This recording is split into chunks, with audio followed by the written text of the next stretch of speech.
Good morning to each and every one of you present here today. It is a moment of extreme pleasure to welcome this doctrine of doctors who are present here to attend this seminar with us today.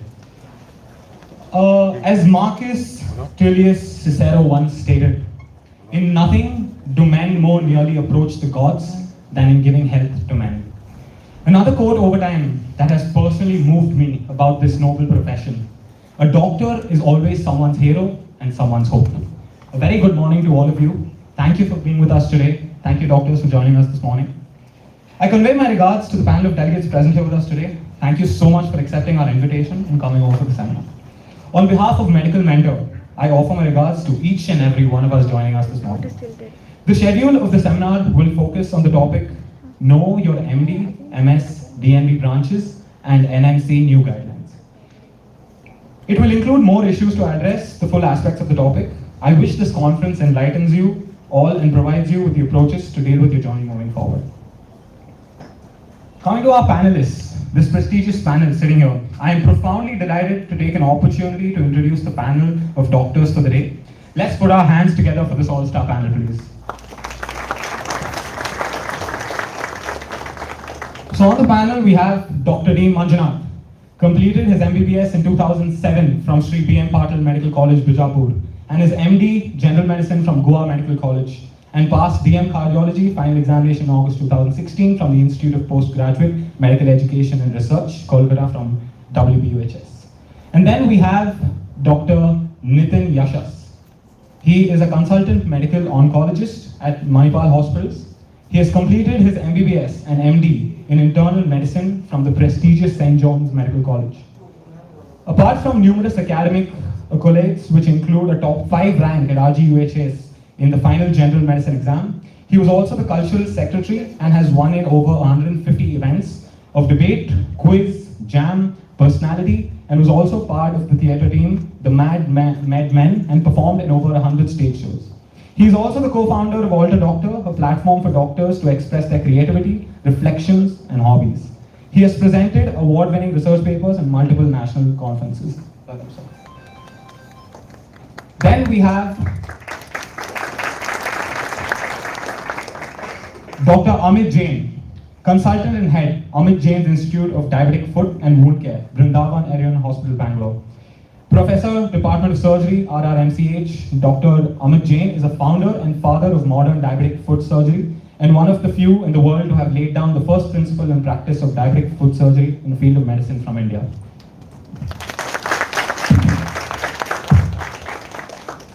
Then we have Dr. Govind S. Mittal, consultant dermatologist and dermatosurgeon at Therapy of Bangalore, MBBS from Karnataka's top college, Bangalore Medical College and Research Institute, and MD DVL from the prestigious CMC Vellore, dermatosurgery fellowships and observerships in laser treatments from India and abroad, best outgoing MBBS student BMCRI, gold medal physiology, highest marks batch of MD candidates CMC 2014, awarded AAD LADVL scholarship to attend 73 AAD San Francisco USA 2015. Dr. Govind S. Mittal, everybody.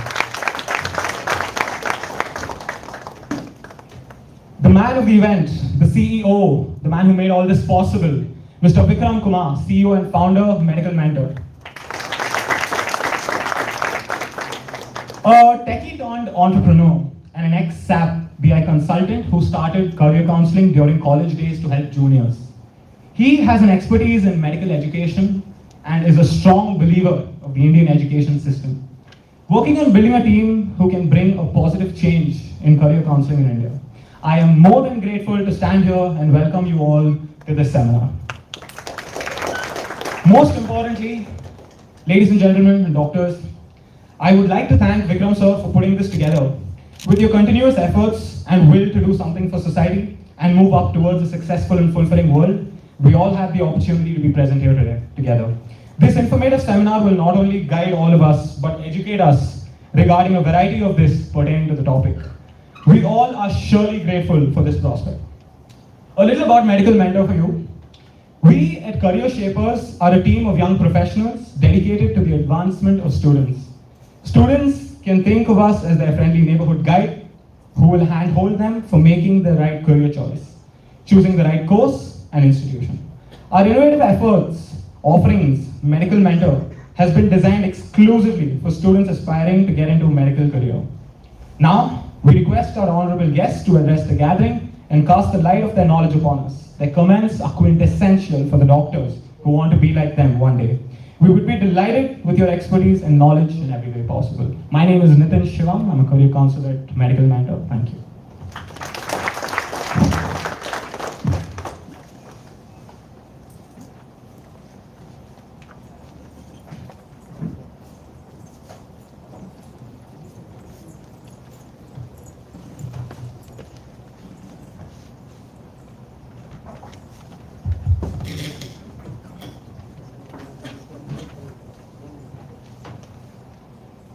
Very good morning, one and all. It's indeed a pleasure to see young doctors with inquisitive, eager eyes, all focused here, and very interesting to see them come along with their parents, with their relatives, and as a part of team of medical mentors, I extend a very warm welcome to you. Thank you for the wonderful introduction, Mr. Nitin. And I'd like to invite our panelists onto the stage for this topic of how to choose your branch. So I'd like to first invite our panelists on the stage, Dr. Manjunath sir, Dr. Amit sir, Dr. Nitin, and Vikram sir.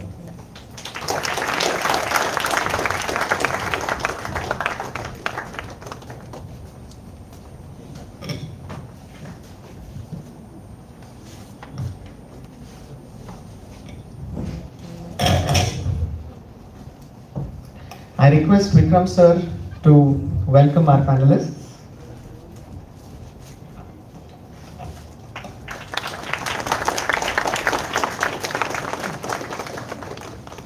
So the panelists that we have on our stage are not just my fellow doctors, my fellow colleagues. They are here for a purpose. They are here to extend their experience, their stories, share with you their journey so that your journey is going to be more easy and more fruitful. Okay, so as you know that this is a very broad topic and we can go on and on, but I will try to finish the webinar, or rather the seminar, by about 1:30, and we will also give ample time for questions from your side, so that since you have esteemed panelists here live, you can ask your doubts, your questions, and they will answer your questions to the best of their capabilities. So first and foremost, congratulations to each and every one of you who's here. Congratulations to the entire team of doctors in the audience, those who have joined us online, those who have joined us here in person.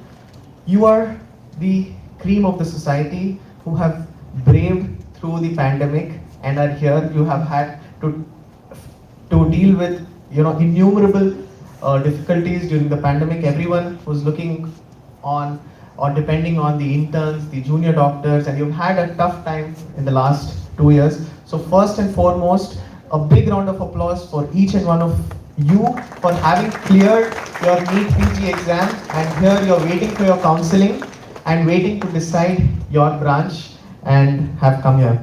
So we have already introduced our panelists, so I will not waste more time on this, and let's start with the seminar proper. So the first disclaimer is that this seminar that we are holding is to provide some clarity about various branches of the field of medicine and the specialties. There is no right or wrong answers. The views that are presented here are those of the speaker, of the moderator, me, and of the panelists based on their experiences and understanding. As a part of presenting this seminar, I have contacted my colleagues, my seniors, my fellow men of various specialities to bring to you their very, very raw opinion about their specialty in this presentation I will be presenting, so that you can get an understanding, from the horse's mouth themselves. You can get an understanding what each and every doctor of different specialty feels about their specialty. Okay, so by any means, we do not wish to say that any specialty or choice is superior to the other, or if any such inference felt is not the intention of this seminar or webinar. We encourage students to take their own decisions in the light of the viewpoints that have been expressed in this discussion, as suited to one's own needs and interests. So this discussion is to help you understand which is the best branch or specialty suited for me, or rather suited for you as you decide upon your career. To eliminate the thoughts of doubt and fantasy and come in touch with reality, facts, truths about specializations. Let's help you to take decisions based on the experiences of those who have been there and done that. So this is a broad classification of the various specialities you have. You have clinical branches, you have non-clinical branches. In the clinical branches, you have the surgical branches, you have the non-surgical branches. And in the surgical branches, you have branches which have a lot of patient interaction, branches which have less patient interaction, who are working behind the scenes. Same way in the medical branches, you have branches such as radiology, where direct patient interaction is lesser in comparison to other medical branches where you have to meet with a new patient every 5 minutes. So all of these differences are something that you need to think about, keeping yourself in the center, keeping your perspective in mind. For example, you may be an extrovert, or you may be an introvert. You're a person who can, if you're an introvert, you can just not stand speaking to too many people. That's just not your cup of tea. You'd rather look at a computer monitor and be happy with that. And if you're such kind of a person who cannot stand the chatter, complaints of patients, but would rather do your work peacefully, and if you enjoy doing that, then radiology may be your cup of tea. Get my point? So you need to first understand what your cup of tea is, what your interests are. Okay? And just before I go into various specifics of the specialties, I just wanted to give you these two links. These are two good links which you can take a picture of, so that when in your free time you can Google this and make some more reflections about what all was discussed in this webinar and how you can decide your branch based on what has been discussed today.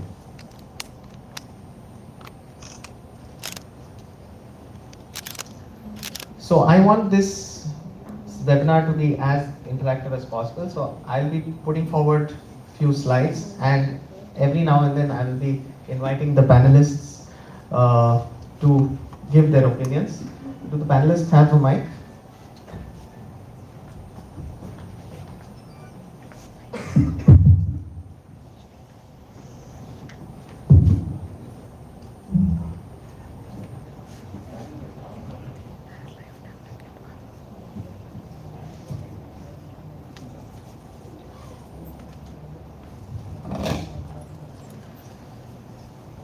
So before you select your branch, what are the important questions that you need to ask yourself? You've finished 5.5 years of your MBBS, including your internship.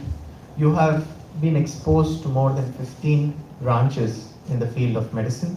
You have rotated in many of these specialties. Many of these specialties you have not physically worked in. And therefore, these are certain questions that you need to ask before you choose your branch, your specialty. Do I like diagnostics? Do I like therapeutics, or both? Do I like predictability or unpredictability? And can I deal with more than one case at a time? Do I have prejudicial dislikes for certain kinds of ages of people? Do you really enjoy seeing children? Can you stand children crying all around you? Is pediatrics a branch for you? Do I need defined limits of what I need to know? Can I work in a team environment? If you're working in major surgeries, in major specialties, then you need to know not only to do your job, but how to make a team do their job. Do I have verbal communication limitations? If you're not a person who can speak too much, if you're not a person who can spend too much time talking to patients, then psychiatry may not be a branch for you. Is my final career goal a subspecialty or deals with multiple specialties? For example, an internal medicine specialist has to refer patients to multiple other super specialties. Whereas if you are a pediatric orthopedician, you're dealing with one particular niche specialty only. So you have to think of all these questions. Can I tolerate the humdrum and disagreeable aspects of the specialty I have chosen? If I have chosen a specialty that deals with cancer patients, do I have the emotional quotient to deal with patients who are at the terminal stage of their life? Is it going to be more of an emotional stress for you, or are you happier dealing with pregnant women and delivering their babies? So these are some questions that you need to ask yourself, and no one else can take this decision for you. So how do we approach this whole topic? Now, one very wise doctor said that choosing a branch is like getting married. Are you really interested in the partner that you're getting married to? Are you going to be interested in this subject, because you are going to be in this subject or in this career for the rest of your life. What you did till now was building a platform, was building a foundation. But further on, you're building a structure. You're building your career for the next 20, 30, 40 years, a branch, a specialty that you need to function in, that you need to work day in and day out for the rest of your life. And that is why this is one of the key decisions of your life. So ask yourself, can you imagine yourself doing this particular specialty? And do not look at short-term stress or gains. So let's come to the specific factors that are often looked into apart from one's interest. So till now we were talking about one's interest into a particular branch. Now let's look at, there are other factors, societal factors, environmental factors that could affect your decisions. So what are those factors? PG life. Many of us are attracted, we are in our early 20s when we are choosing for a branch, right? Most of us. So we have already sacrificed our late teens and early 20s in the busy course of MBBS. Now we say, okay, we want to sit back and enjoy our life a little bit.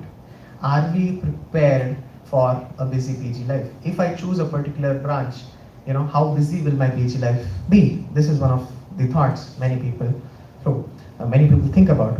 How is my future life, my future time, and how much time can I spend with my family? What's my work-life balance going to be with respect to the branch I choose? Does the branch I have chosen have good amount of social status or prestige? How does the society perceive the branch I chose? For a good example, I put myself into this picture. I come from a totally non-doctor family. My family is, there's no doctor in my family prior to me. And I was a student who had topped my exams throughout. And when I chose the field of dermatology, many people thought, okay, what's wrong?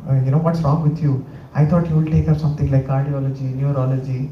Why are you taking up skin?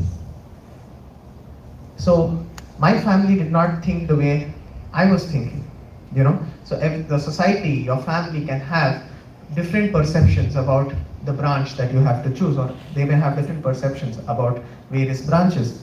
So these two will be factors. Will my branch have night duties? Will I have a peaceful life? Will I have a good work-life balance.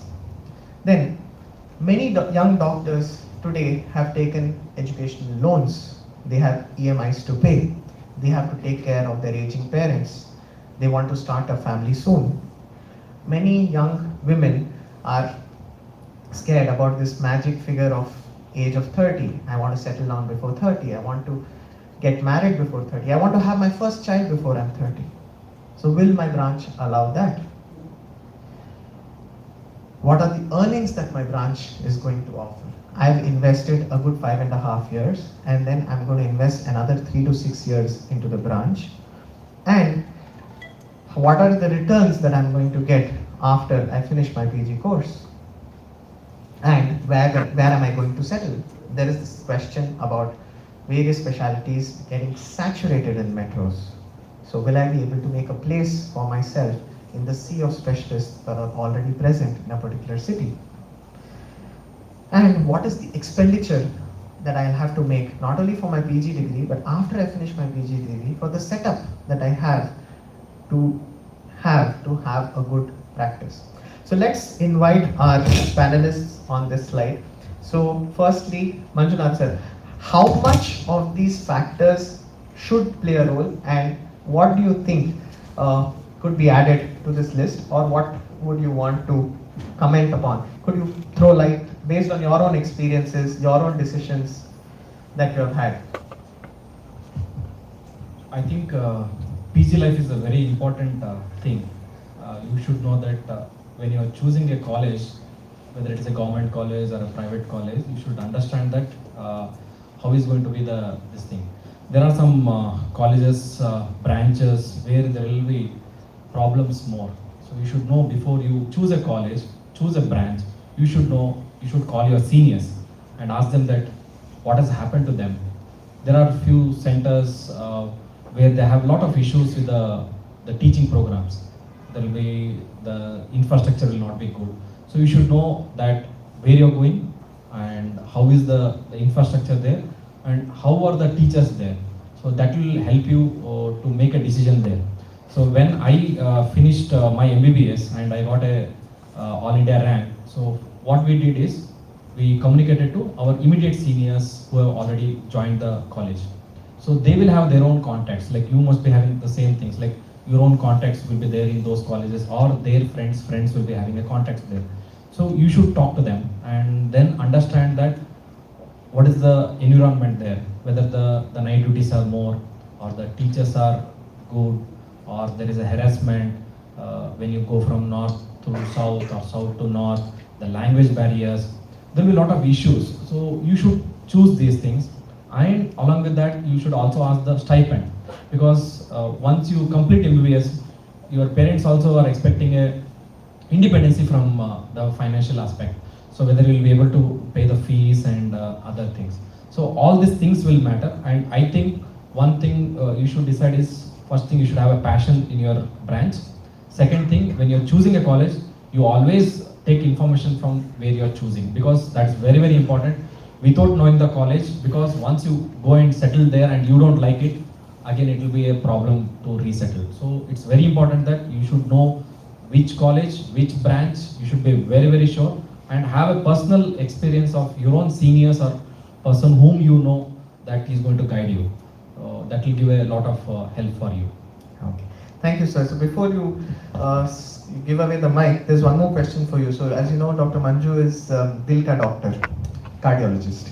So he answers calls even late in the night. In fact, he's my family cardiologist as well. So he answers calls even at 12:30 in the night if people have issues. You know, most MIs come late in the night or early in the morning.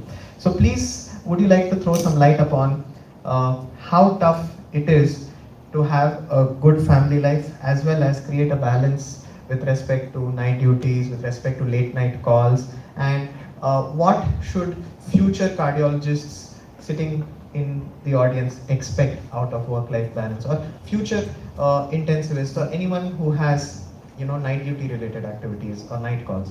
Yeah. So when we choose a branch, we should know that whether the branch is emergency or non-emergency branch, like anesthesia or cardiology branches, or the your emergency doctor branches. they will have always the night calls or the night duties. So when we get usually the calls, usually if you already know that the calls are going to come, you are comfortable. When you don't expect it, then it becomes a problem. So my understanding is that when you choose, your passion should drive these things. And when you are practicing as a cardiologist, there are some government colleges work and you are working in a private sector. So in government colleges, you have a fixed duties. You have a night duties and fixed this thing. When you are doing a private practice, you don't have a limit. You want to practice as much as possible. But once you become a senior, the calls will go on reducing it. So it is early part of life, you will get these calls. And once you become a senior, you will have your own team. So that is how the practice is now become. We make as a team. We do it as a teamwork. Once you do a teamwork, you will get your leaves, you get your time for your family also. So no need to get any understanding that emergency branches you don't get time. Definitely you will get a time. The solution is making a teamwork. So you work as a team, definitely you will earn better, you will have a peace of mind, and you will be working in your own passionate branches. Thank you, sir. So let's call on the next panelist to comment upon how much does a medical or a non-medical, having a medical or non-medical background matter in choosing your specialty? Yeah. Just very briefly, I think when you look at all these factors as such, I think these factors come into play when you don't know what subject you want. But if you're passionate about something, don't start looking at scope, earning, saturation. Because like Govind mentioned at the beginning, it's something you are going to be doing for the next 10, 15 years. I'll just take on an analogy he picked up. He talked about this being like a marriage.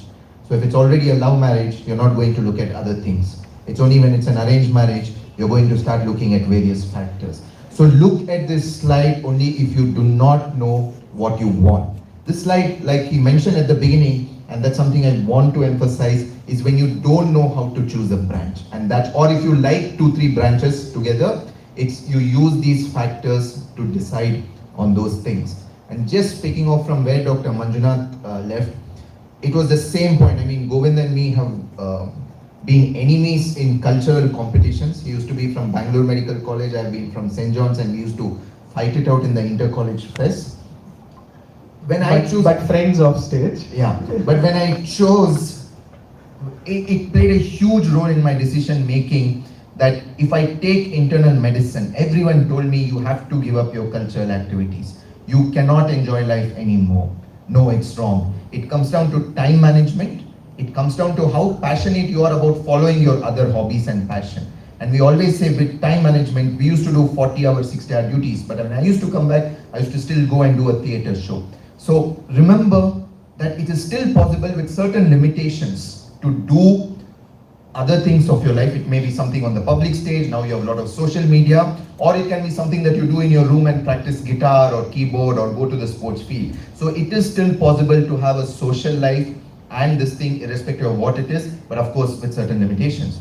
So coming to the point of medical and a non-medical background, I think it does matter the family you come in, because I come from a medical background family, and honestly they didn't interfere in my decision as to what specialty I chose, but I sort of knew what was there in multiple specialties.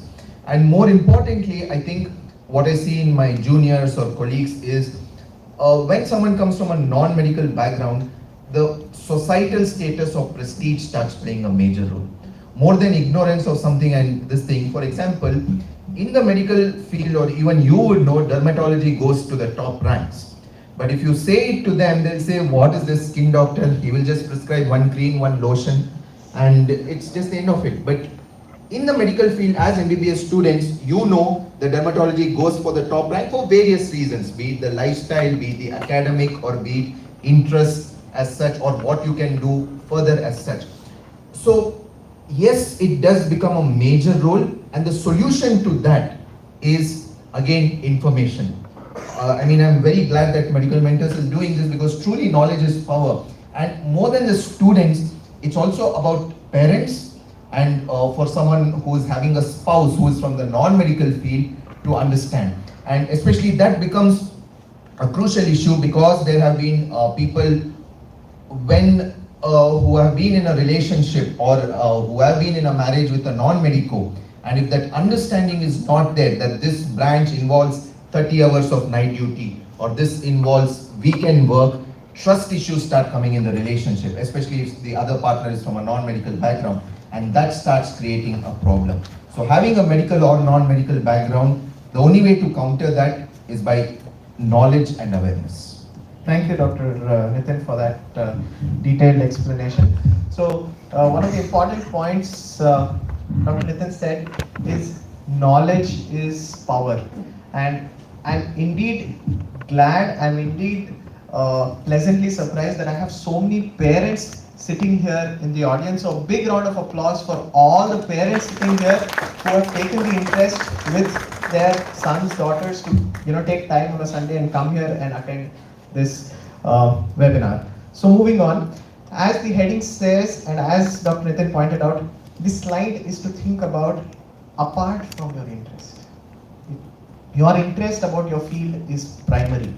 If it's a love marriage, kula, gotra, caste, religion does not matter. You like the person. Same way, you like the subject, you like the specialty, you're sure you want to end up in that specialty. So these are added factors. Also, there are many people, so there was a time where I was interested in multiple specialties. I wanted to do this, I wanted to do that, and I was not able to, come down on which specialty I want to choose. So then I started in the reverse direction.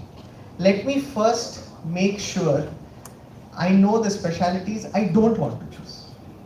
So when I was in third year MBBS, I realized I cannot look into small holes.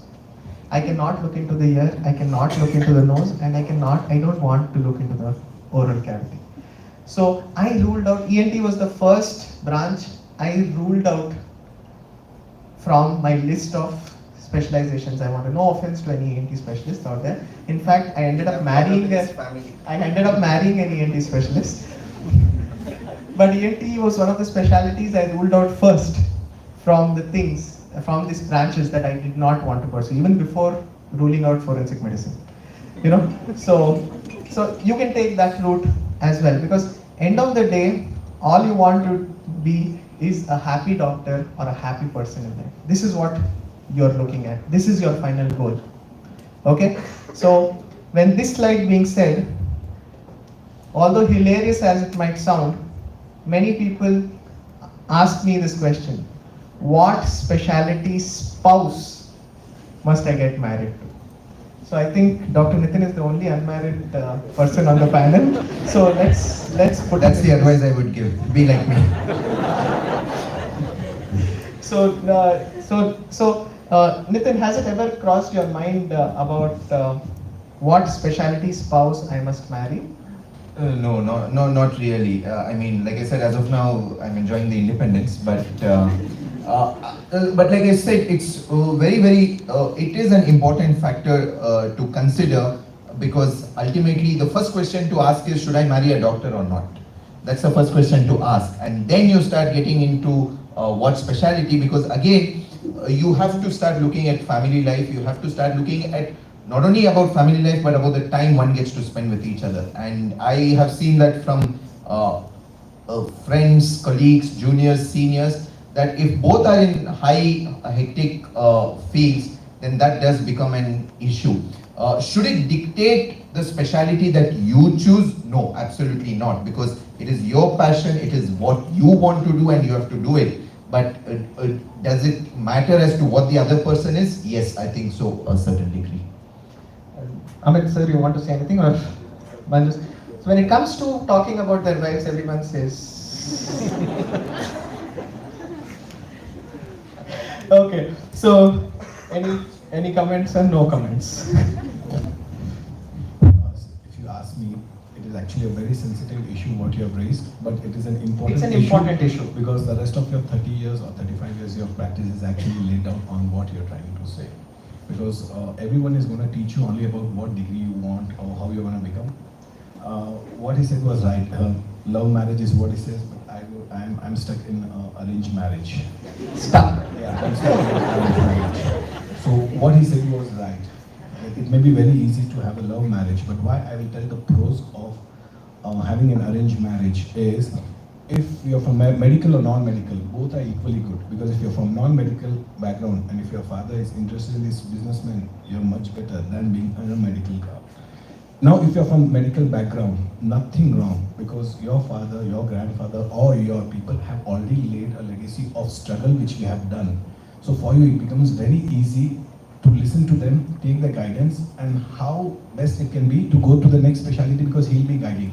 Example, if your father is already having like an oncology center, and he's a medical oncologist, and he wants you to be a surgical oncologist, I think, believe me, that is a very good decision, because he's taught much more than. Gone are the days where, they ended up, that खुद के पैरों पे खड़े रहो, trying to show off. All this was really dumb.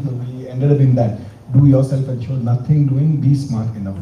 If you already have a settled background and your father is a medical oncologist and he wants you to be a surgical oncologist, he's thought about a very fantastic future. Or he'll give you an option that you become a radiation oncologist and marry a surgical oncologist. For next 30 years, the business plan is very nice, laid down. I simply got carried away, start again. It takes 20 years to settle, and by the time you think of settling, you'll get old. You get old.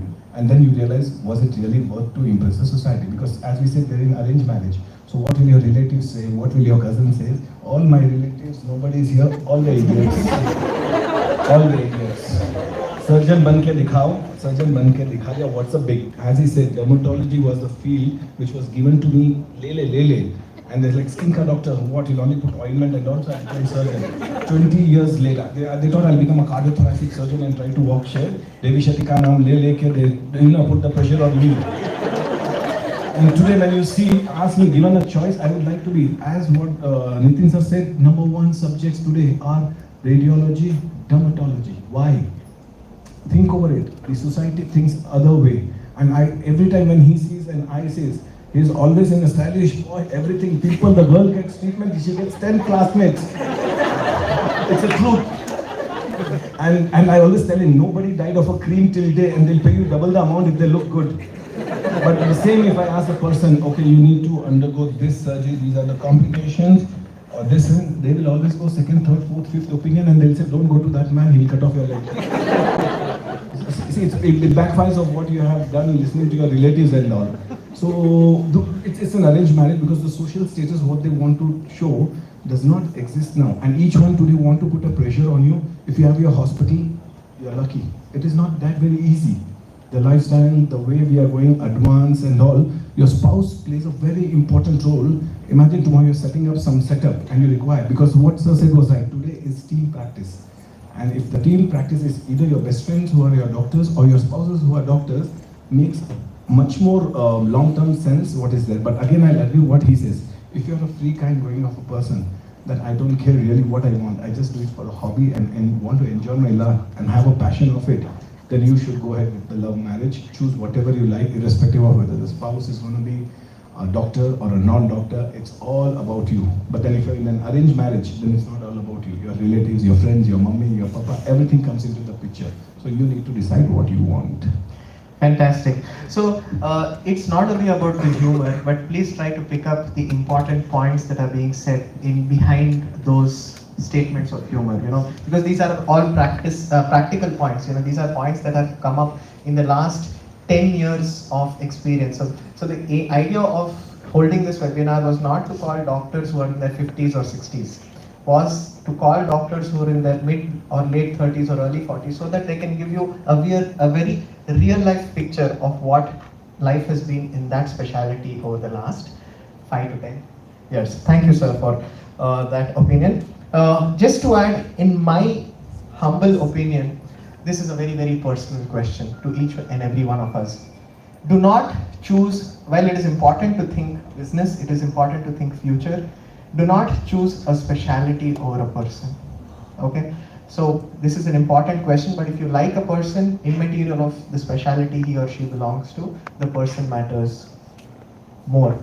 And if you start looking at a very concentrated approach that I want to marry a dermatologist only, then you're limiting your search, you know. So then you're reducing your possible options of finding a more wonderful person who may belong to a surgical field or to another medical field. Okay, so this is a new slide that I've added based on discussions we had on this topic last year. So it's a very important topic, very important slide. Do think about it. Okay, so great. Now, what should not be your reasons to take up a branch? A particular branch apparently offers great money or return on investment. Now, I was moved by this question a lot last year when one such doctor from the team of Medical Mentor audience came up to me and asked, "Sir, I will spend 80 lakhs on a dermatology seat, but after finishing dermatology, what is the return on investment I get for the profession I have chosen, for the seat I have chosen?" My answer for that was, there is no return on investment for any specialization that you have chosen. Please take this down in writing. There is no return on investment. The only return on investment is that you have gained knowledge, experience, and have become a specialist in that particular specialty.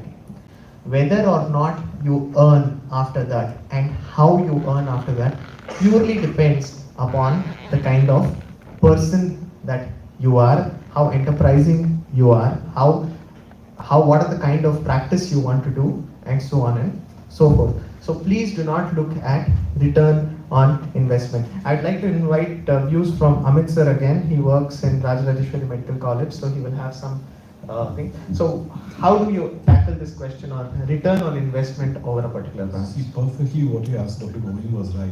You want to take a specialty, what you want to like it. You have not seen the pros, cons of where you want to go and what is the earning.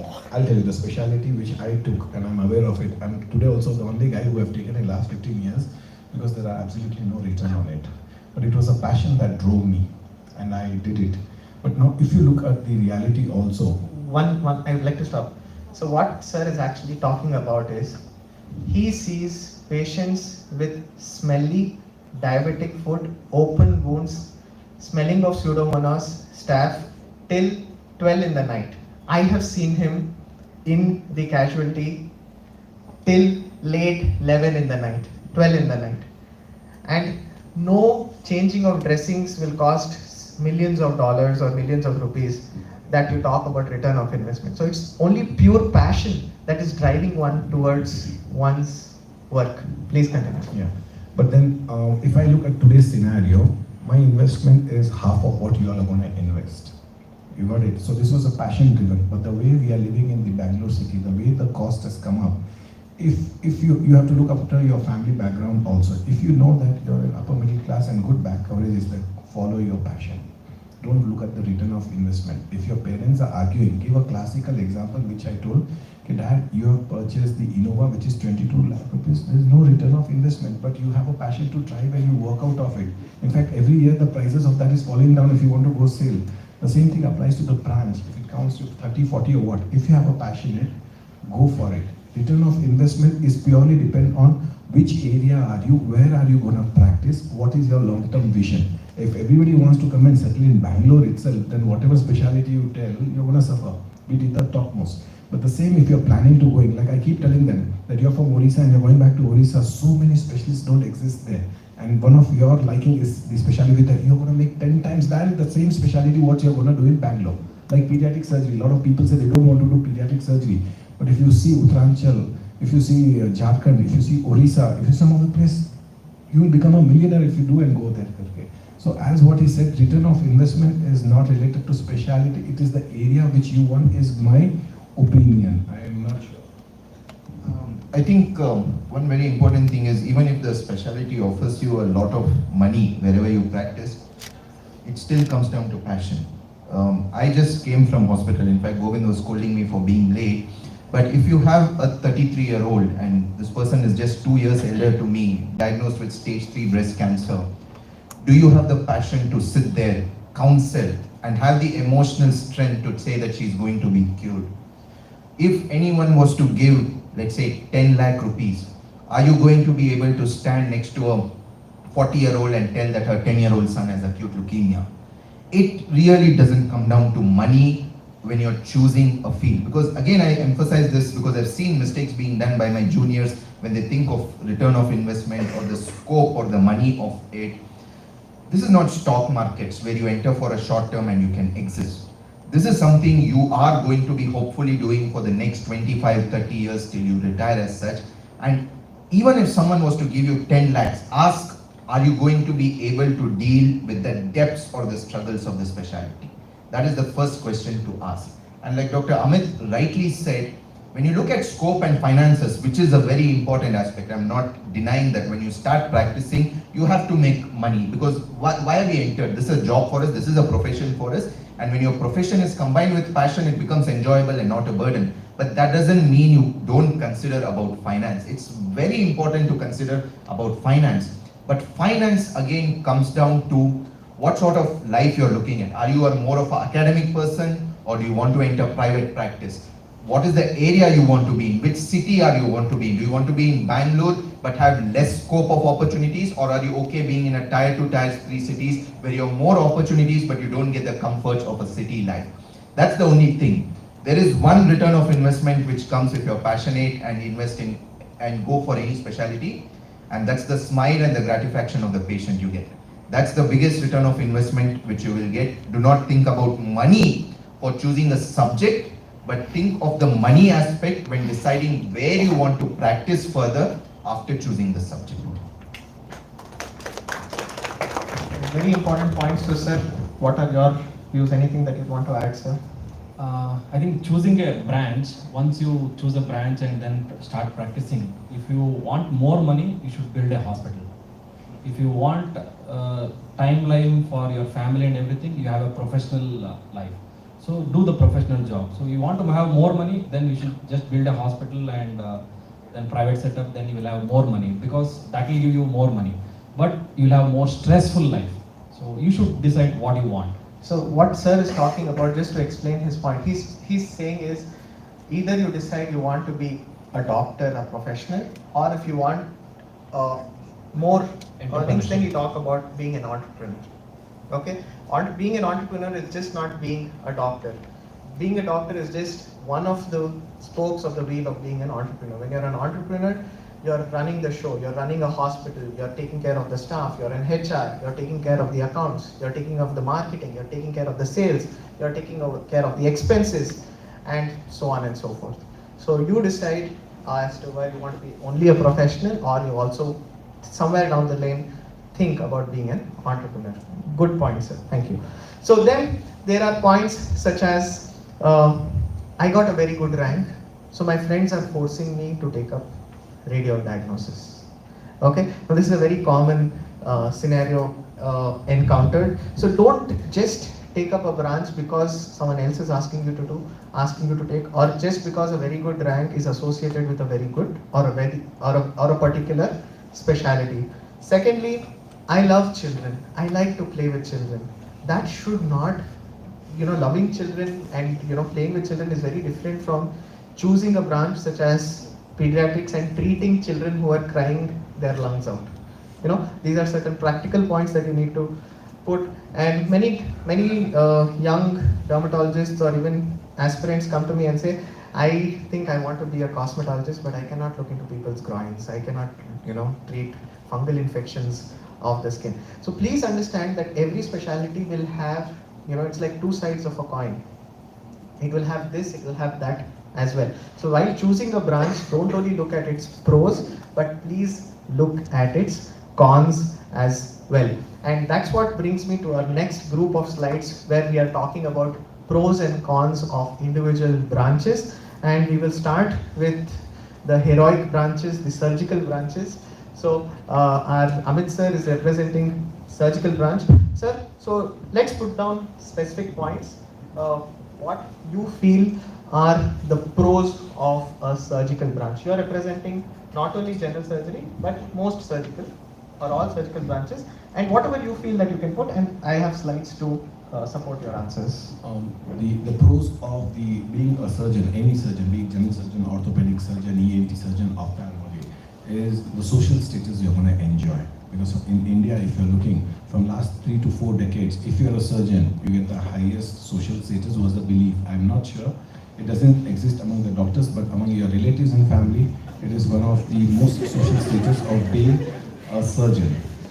Whichever surgeon is a different. Second, it's a very challenging job, and if you're a person that I want to love challenge, I want to do something more heroic, then people try to put their hand in surgical field. They have some determination of being, let's assume I want to be a brain surgeon and heart surgeon because I love doing something heroic, then you should go ahead with the surgical branch. And if you're also somebody that I love standing for very long hours and I can create something, if you're a creative person, that I want to reconstruct, I want to do something really design and all, an art form of, because they say that it's in the book of your billion love, that surgery is also an art. If you see the capital it's written. So if you're a person who loves arts of doing something and all, you should go ahead with the surgical thing. These are the pros of being a surgeon. You'll enjoy the status among your relatives also, and it'll be a dynamic and challenging, because as I said, no, you're going to have night duties, you're going to have emergencies, you're going to have the people who are at your doorstep, especially somebody who comes as a trauma or perforation or something, and he's at the edge of dying or alive, being alive, and it's in your hand to go ahead with the surgery and come out happy that I saved a life. It exists even in medicine branch, but what you do in the surgical thing of that in 3 to 4 hour surgery, that pleasure, if you feel that, yeah, I feel very happy about that, then surgery has its own positivities. And okay, so let's list out some of the advantages I got from the group of surgeons I contacted, and they said yes, definitely you can earn more, especially when you specialize in a particular niche surgery, if you are the only surgeon who can handle piles through a laser, or if you are the only surgeon who can do a fantastic cochlear implant repair, or your cochlear implant surgery. So there are certain niche surgeries, or if you're a liver transplant surgeon, there are niche surgeries which only you can perform, and then definitely it is going to be more and more rewarding for you in the future. Secondly, a surgeon is quite irreplaceable for a corporate hospital. A corporate hospital can pick up a dermatologist and replace with another dermatologist, but a surgeon who has his name, a corporate hospital may not really want to do that. So it enjoys more job security in most corporates, and most corporates also give more respect to surgeons. And one of the beauties, surgeons are not replaceable by artificial intelligence. It is the skill of the hand. So surgeons are not replaceable by artificial intelligence, and it carries the satisfaction of actually fixing something, curing a condition. A doctor, a medical doctor gives you a prescription, you says, उनकी दवाइयों ने काम किया, उन्होंने काम नहीं किया, उनकी दवाइयों ने काम किया. Whereas a surgeon fixes something, it's the surgeon who has fixed something. Okay, and also if you're in a surgical field such as plastic surgery, you have you can enjoy being very creative. You can do a lot of different things. So let's talk about disadvantages. Sir, what are the problems of being a surgeon? Now, keeping the Indian scenario in the mind, let's come out with the disadvantage of being a surgeon. First of all, your life is going to get disturbed. Okay, the so-called PG lifestyle which you are talking, and post-PG lifestyle, post-marriage lifestyle, it is going to be really disturbed. Why? Because as you age, you are not what I was at 20s, I'm not at 30s. What I'm at 30s, I'm not at 40s. And what I'm not at 40s, I'm not going to be at 50. So as you're going to age, a realistic which none of our teachers taught is you are going to slow down. It's a reality which nobody tells in this field, which I make it very prominent. As you age, if you take 100 surgeons, 20-25 surgeons will still be stronger at 55s and 60s, but then 70-80% will slow down. If you develop any disease during the process, whatever surgical thing you have done, everything is gonna collapse. And you must have heard last 3 or 4 of my colleagues, somebody has developed a neurological conditions which we know very well. Fantastic earning surgeon as an orthopedician, but one neurological disease he developed, and his hand started shaking, he has gone paralysis, less than 45 years old, bedridden, everything is collapsed. So whatever you have invested has come down to naught, and in the treatment, whatever he has done, the entire family is in the soup. So I feel this is one of the most risky profession when you compare to medicine, because in medicine, you still don't have surgical thing. It's your knowledge. As long as your knowledge and mind is stable, even if you don't have a hand to write or walk or whatever, the way you can talk, somebody else can do your work. But in surgery, you alone have to perform that procedure. And if you do not perform, you're out of the market. And today, the way the lifestyle and diseases are coming, it is one of the most riskiest branch. Tomorrow you get an accident and you have fractures which you can see, you're out of work. Nobody is going to pay you is one of the biggest disadvantage you're going to have.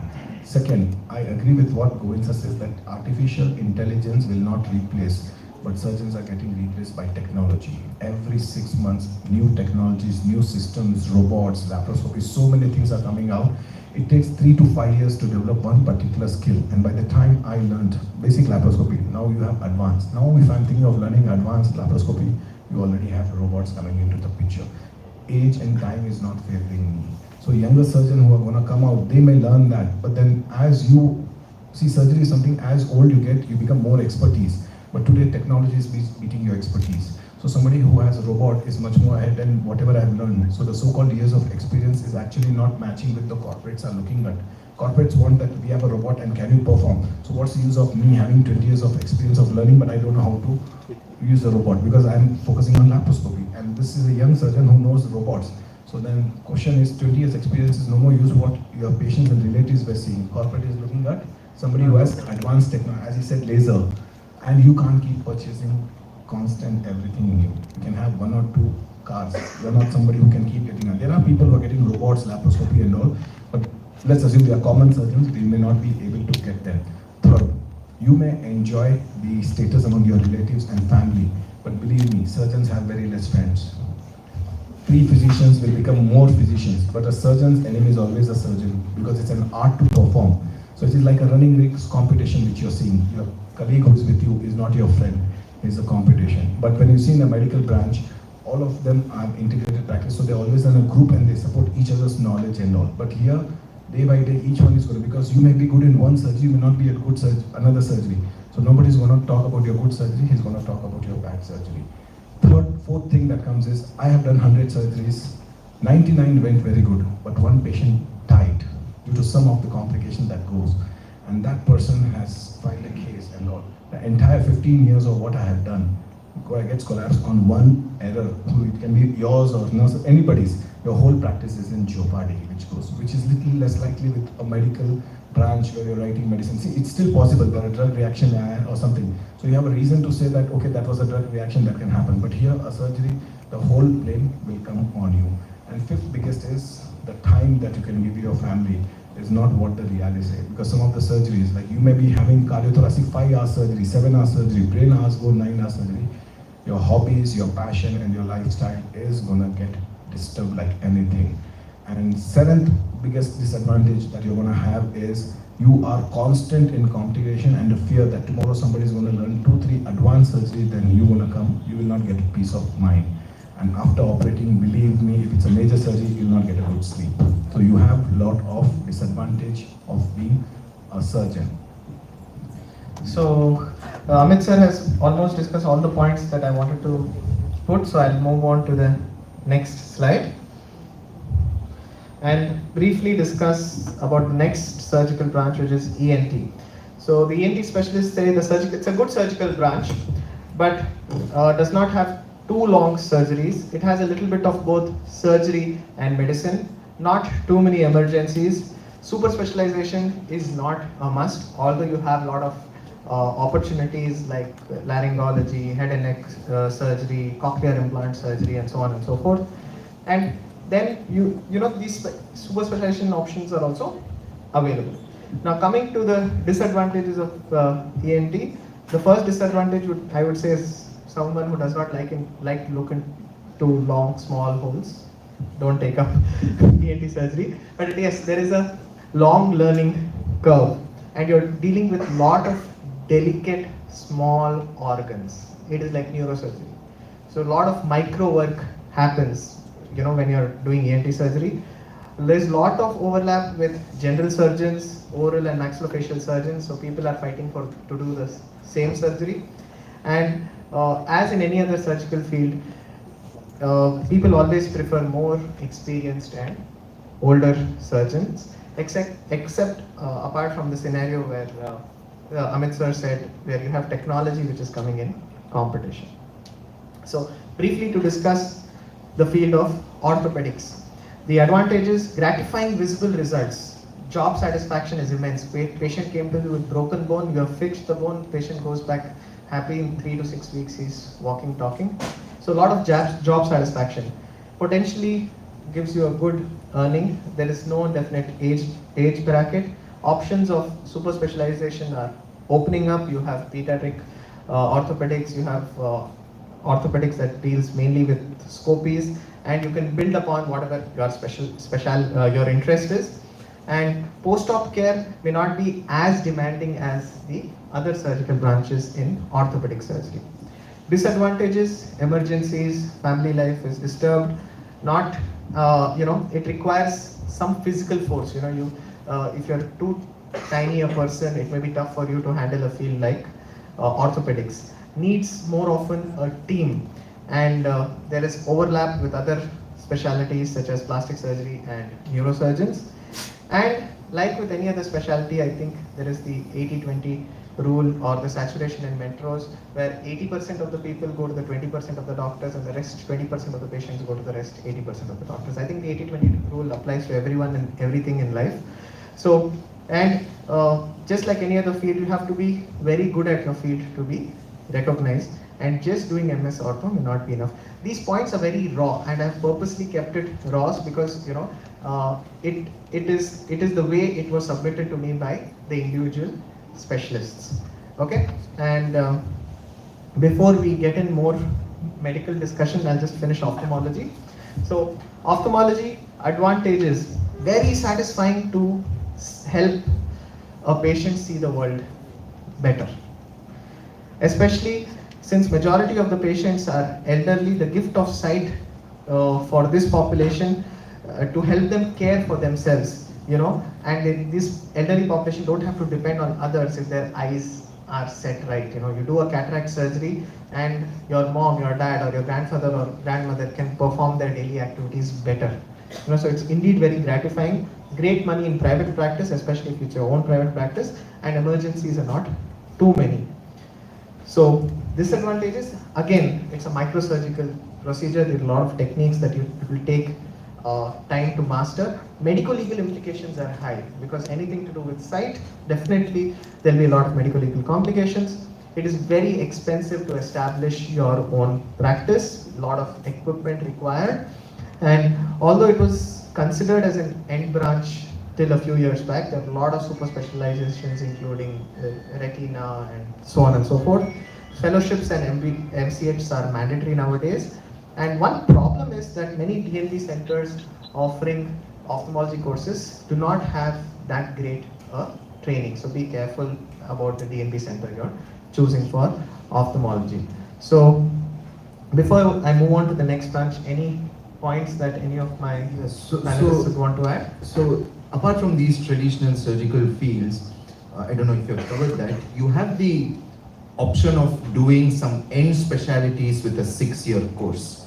So you have a direct 6-year neurosurgery course, you have some centers giving cardiothoracic course, and you have plastic surgery, which I know in my center is their 6-year plastic surgery course. So you have some surgical specialties where you enter and you come out of it as a trained neurosurgeon, as a trained cardiothoracic surgeon, or a plastic surgeon, whatever. Be very careful of selecting it, because from the outside it's very appealing. You don't have to go through another NEET to go into the super specialty exam, all those postponements, hashtag postpone NEET, Mansukh Mandavia, tweet, all that not there. Enter the college, come on, I know, because even I was part of that, supporting students. Yeah, my video got 25,000 views, so yeah. So after you like and subscribe Medical Mentor YouTube channel, please like and subscribe Alter Doctor and Indonesians. Yeah, that's the take home message. No, so what I'm saying, it's very appealing, but be careful, because on the outside it's very appealing to be a brain surgeon, very appealing to be a plastic surgeon, and you're saying post MBBS I'm going to come out. But remember, there are pros and cons to it. Again, if you like the 80-20 rule, I think only about 10 to 15% join these end specialties, And it's very important to speak to them to understand how their journey of 6 years is. Because what I understand and what I gather is the first 2 years, you don't get much chances to go into the OT, you don't get much chances, you're more in the wards, you're working up cases, and then you also have to do some amount of general surgery rotation, which may not be optimal. And again, there is a divided opinion as to how much of a general surgery training you need when you're doing. So when I speak to my friends who have done 6-year neurosurgery, and I have both friends, those who have done a direct 6-year neurosurgery course and those who have done MS general surgery, they say my MS general surgery training did not help me. Because whatever I did in MS general surgery, I did not apply it when I'm practicing in the brain. But a plastic surgeon's opinion is different. So be aware that there are direct 6-year courses available. Most of them are being run in centers of high volume, so the quality is definitely not the issue. Many centers in Bangalore, high volume, and they're doing a tremendous job. But speak to the people doing it to understand, are you ready at this point of time without much exposure to these three to take it up? Add a point to that. The reason why he's trying to say is, if you have a real mind about it, doing it, do it. But if you're in a dilemma, don't put your hand in it. The reason is, if you do a general surgery MS or an orthopedic, in the 3 years time, your mind will change. It is like, again, arranged marriage and love marriage. They give you a period of 6 months to 1 year, whether you want to go ahead with marriage or you can break it. The same thing can apply if you're taking surgery. Then your option will change. Okay, I will not become a neurosurgeon. I can go ahead and become cardiothoracic or a pediatric surgeon or an oncosurgeon. But once you have put your hand in it, at the end of 3 or 4 years of neurosurgery, it is going to be very difficult. No, I don't want to do this. Leave it and come back to an MBBS and restart the whole thing, which is not going to be easy. So when you take that, be very clarified. But when you're doing a 3 years of this MS or MD, you may change your mind during the course. You got it? For example, if I was interested in cardiothoracic, by the end of it, no, I prefer this, I have this option, I will do like that. But if you're stuck in this 6 years, you should be very sure, no, I like it, that is my passion, and I'm going to go in it, because there is no return back. At least after general surgery, a lot of returns are there, or shifting from here to there is there. But once you become a neurosurgeon of 6 years after MBBS, there's no return, you have to go for it. So again, as I said, pros and cons, be very careful or very sure. If it's a high volume and fantastic center, do it. A lot of people go abroad, they do it because they have a protocol system. If the teacher does not teach, or if that organization is not good, this student can write a letter that is suboptimal. He can be transferred to another center from Senkai's to Oxford or somewhere. They have a strong system. It will not happen. Once you pay 1 crore rupees, still you leave it, that hospital will not realize the truth. Thank you, sir. So moving on to the next branch, the top of top branches, radiology. So quickly, these were the points I got from a radiologist or from a group of radiologists. Perfect end branch, great work-life balance. Can do many subspecializations including interventional radiology, neuroradiology, musculoskeletal, fetal medicine. So basically, nowadays radiologists are not just behind the screens and looking at, the computer screens or reports. You have interventional radiology where you can do interventions for patients as well. You can earn well and you can start earning well at a young age. You can decide how busy you need to be. It's very important. Setting up your own center is relatively easy but expensive, but again, rewarding. Getting into medical colleges or government sector is relatively easier as compared to other branches. Huge scope with tremendous opportunities at taluk levels. No night duties, relatively stress-free, and it is a good field if you enjoy being the detective, and you enjoy taking up diagnostic challenges, then a fantastic field. Cons, lots to study. The first time, when I was actually preparing for PG, when I looked at radio diagnosis books itself, I was like, okay, this is not a branch for me. I don't enjoy being an introvert. I like to speak to people. I'm into public speaking. If I don't speak to 30 patients a day, I don't feel my day is over. So I decided that, radio diagnosis is not a branch for me. There's lots to study, lots of anatomy, lots of physics. So, and you have to have a knowledge about almost every subject, most importantly, anatomy, physiology, pathology, and physics. So it's a branch which has, greater advances in technologically, and at some point in time there is a ceiling to how much you can earn. You hit a ceiling after a certain level. For example, a surgeon's earnings will increase with his age as he experiences, as he gets more surgeries, he does more complex surgeries, his earning may increase. But a radiologist, as he grows older, his earning may continue to remain the same. Patient contact is minimal, many complain, and for those who like to be among patients, it may not be your cup of tea. Less recognition for the good and smart work, just like anesthetists. Like Amit sir के पास एक pen abdomen patient आया है, sir ने radiologist के पास भेजा है, radiologist has diagnosed his appendix, but who gets the credit? Amit sir gets the credit. Okay, so some patients won't even know that you are a doctor. Many people think that you are just a technician giving a report. Also, if you have a center, you have to create a referral base. If I am a radiologist, Amit sir will just not send a patient to me randomly unless he knows me, so a referral base has to be created. Then there is something called teleradiology. You can do the test here, but you can send the films to some other city, some other doctor who is asking for, or who's being paid lesser and is ready to report the images. So it can be taken as an advantage, it can be taken as a disadvantage. And there is artificial intelligence. They're saying that since it is only about reading images, then artificial intelligence may at some point in time take over the real specialists. Okay, so quickly about anesthesiology. Advantages: relatively easy clinical branch to get. Feels like a dead-end branch. 3 years of training is fairly enough, and you can, if you want to do DM or fellowships in emergency medicine and so on, you can do that. Responsibility of the patient here is indirect. You're a part of an institution, you're a part of a corporate. So although you're taking care of the patient, the responsibility is indirect. It is shared among multiple specialities and among multiple doctors. It's a versatile branch, and you can easily move to critical care practice, or if you want a more relaxed future, you can move to pain management, pain medicine. And there are great avenues, with critical care medicine. Almost there are rules that have come up that any center that performs surgery, any center, any taluk hospital should have an ICU setup, should have an anesthesiologist. So, that's very, very important, and that's lucrative. What are the disadvantages? Lifelong night duties.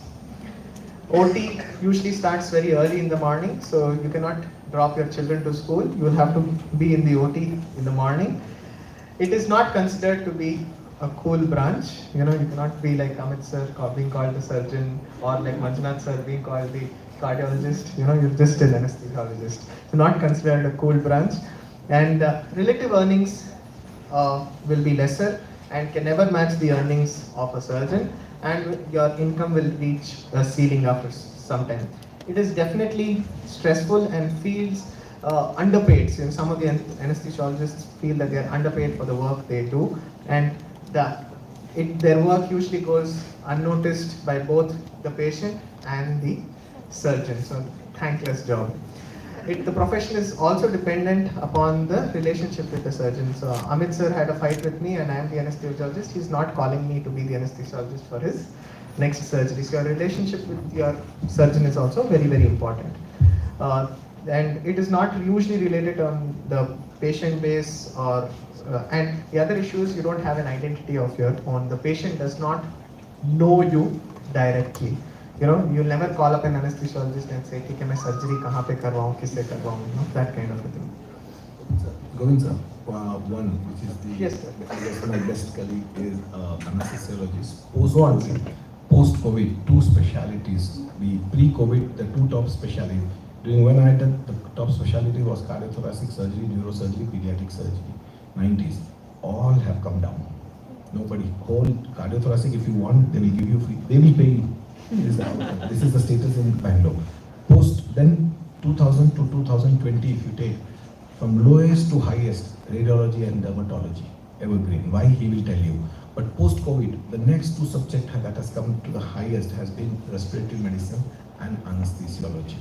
Especially when all abroad options, if you're an anesthetist, emergency medicine, or a pulmonology, they are just inviting you and taking. And that's why one of our associate professor colleagues who was there, who was not able to get in UK is pulled drastically like anything. Post-COVID effect, these three are the highest, knowing what that. Am I right, sir? People are preferring as one of the top. So what he said, anesthesia is what people are loving nowadays.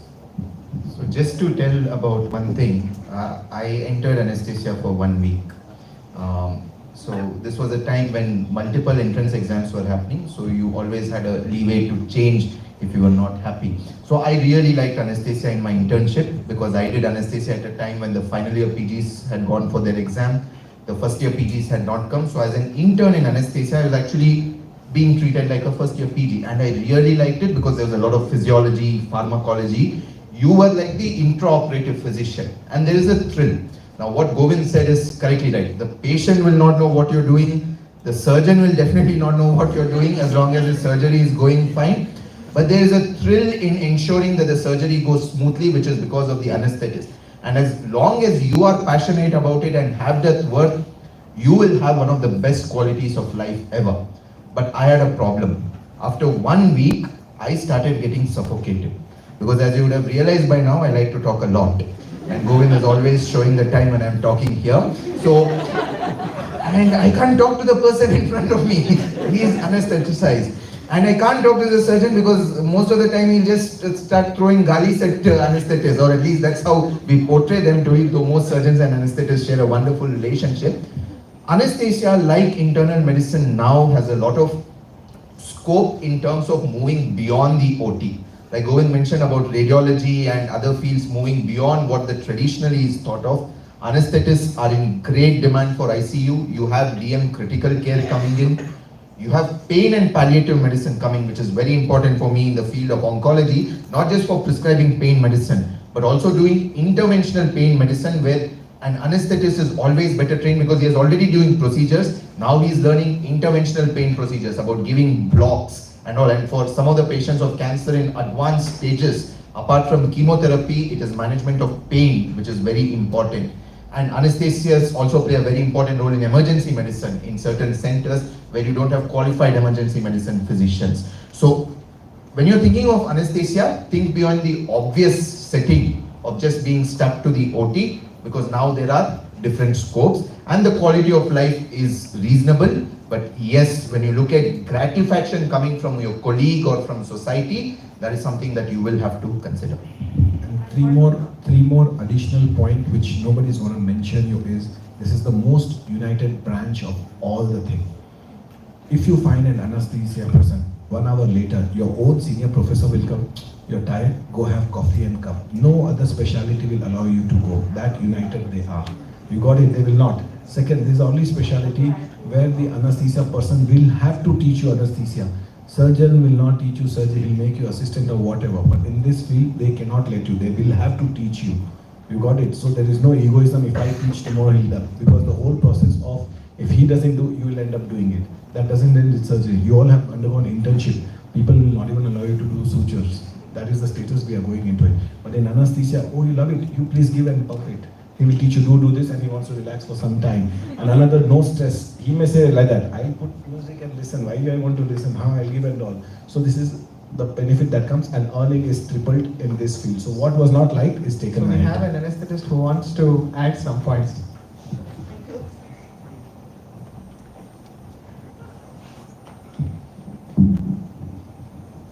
Good afternoon. I'm Dr. Pushpa Lengne. I'm a consultant anesthesiologist, and I have practiced more than 25 years. I'm a private practitioner. For a few years I worked in institution, and I would like to add, like Nitin highlighted later, that it's not an end branch. So many possibilities are there, and it is a versatile branch. Pain, everything he has already told.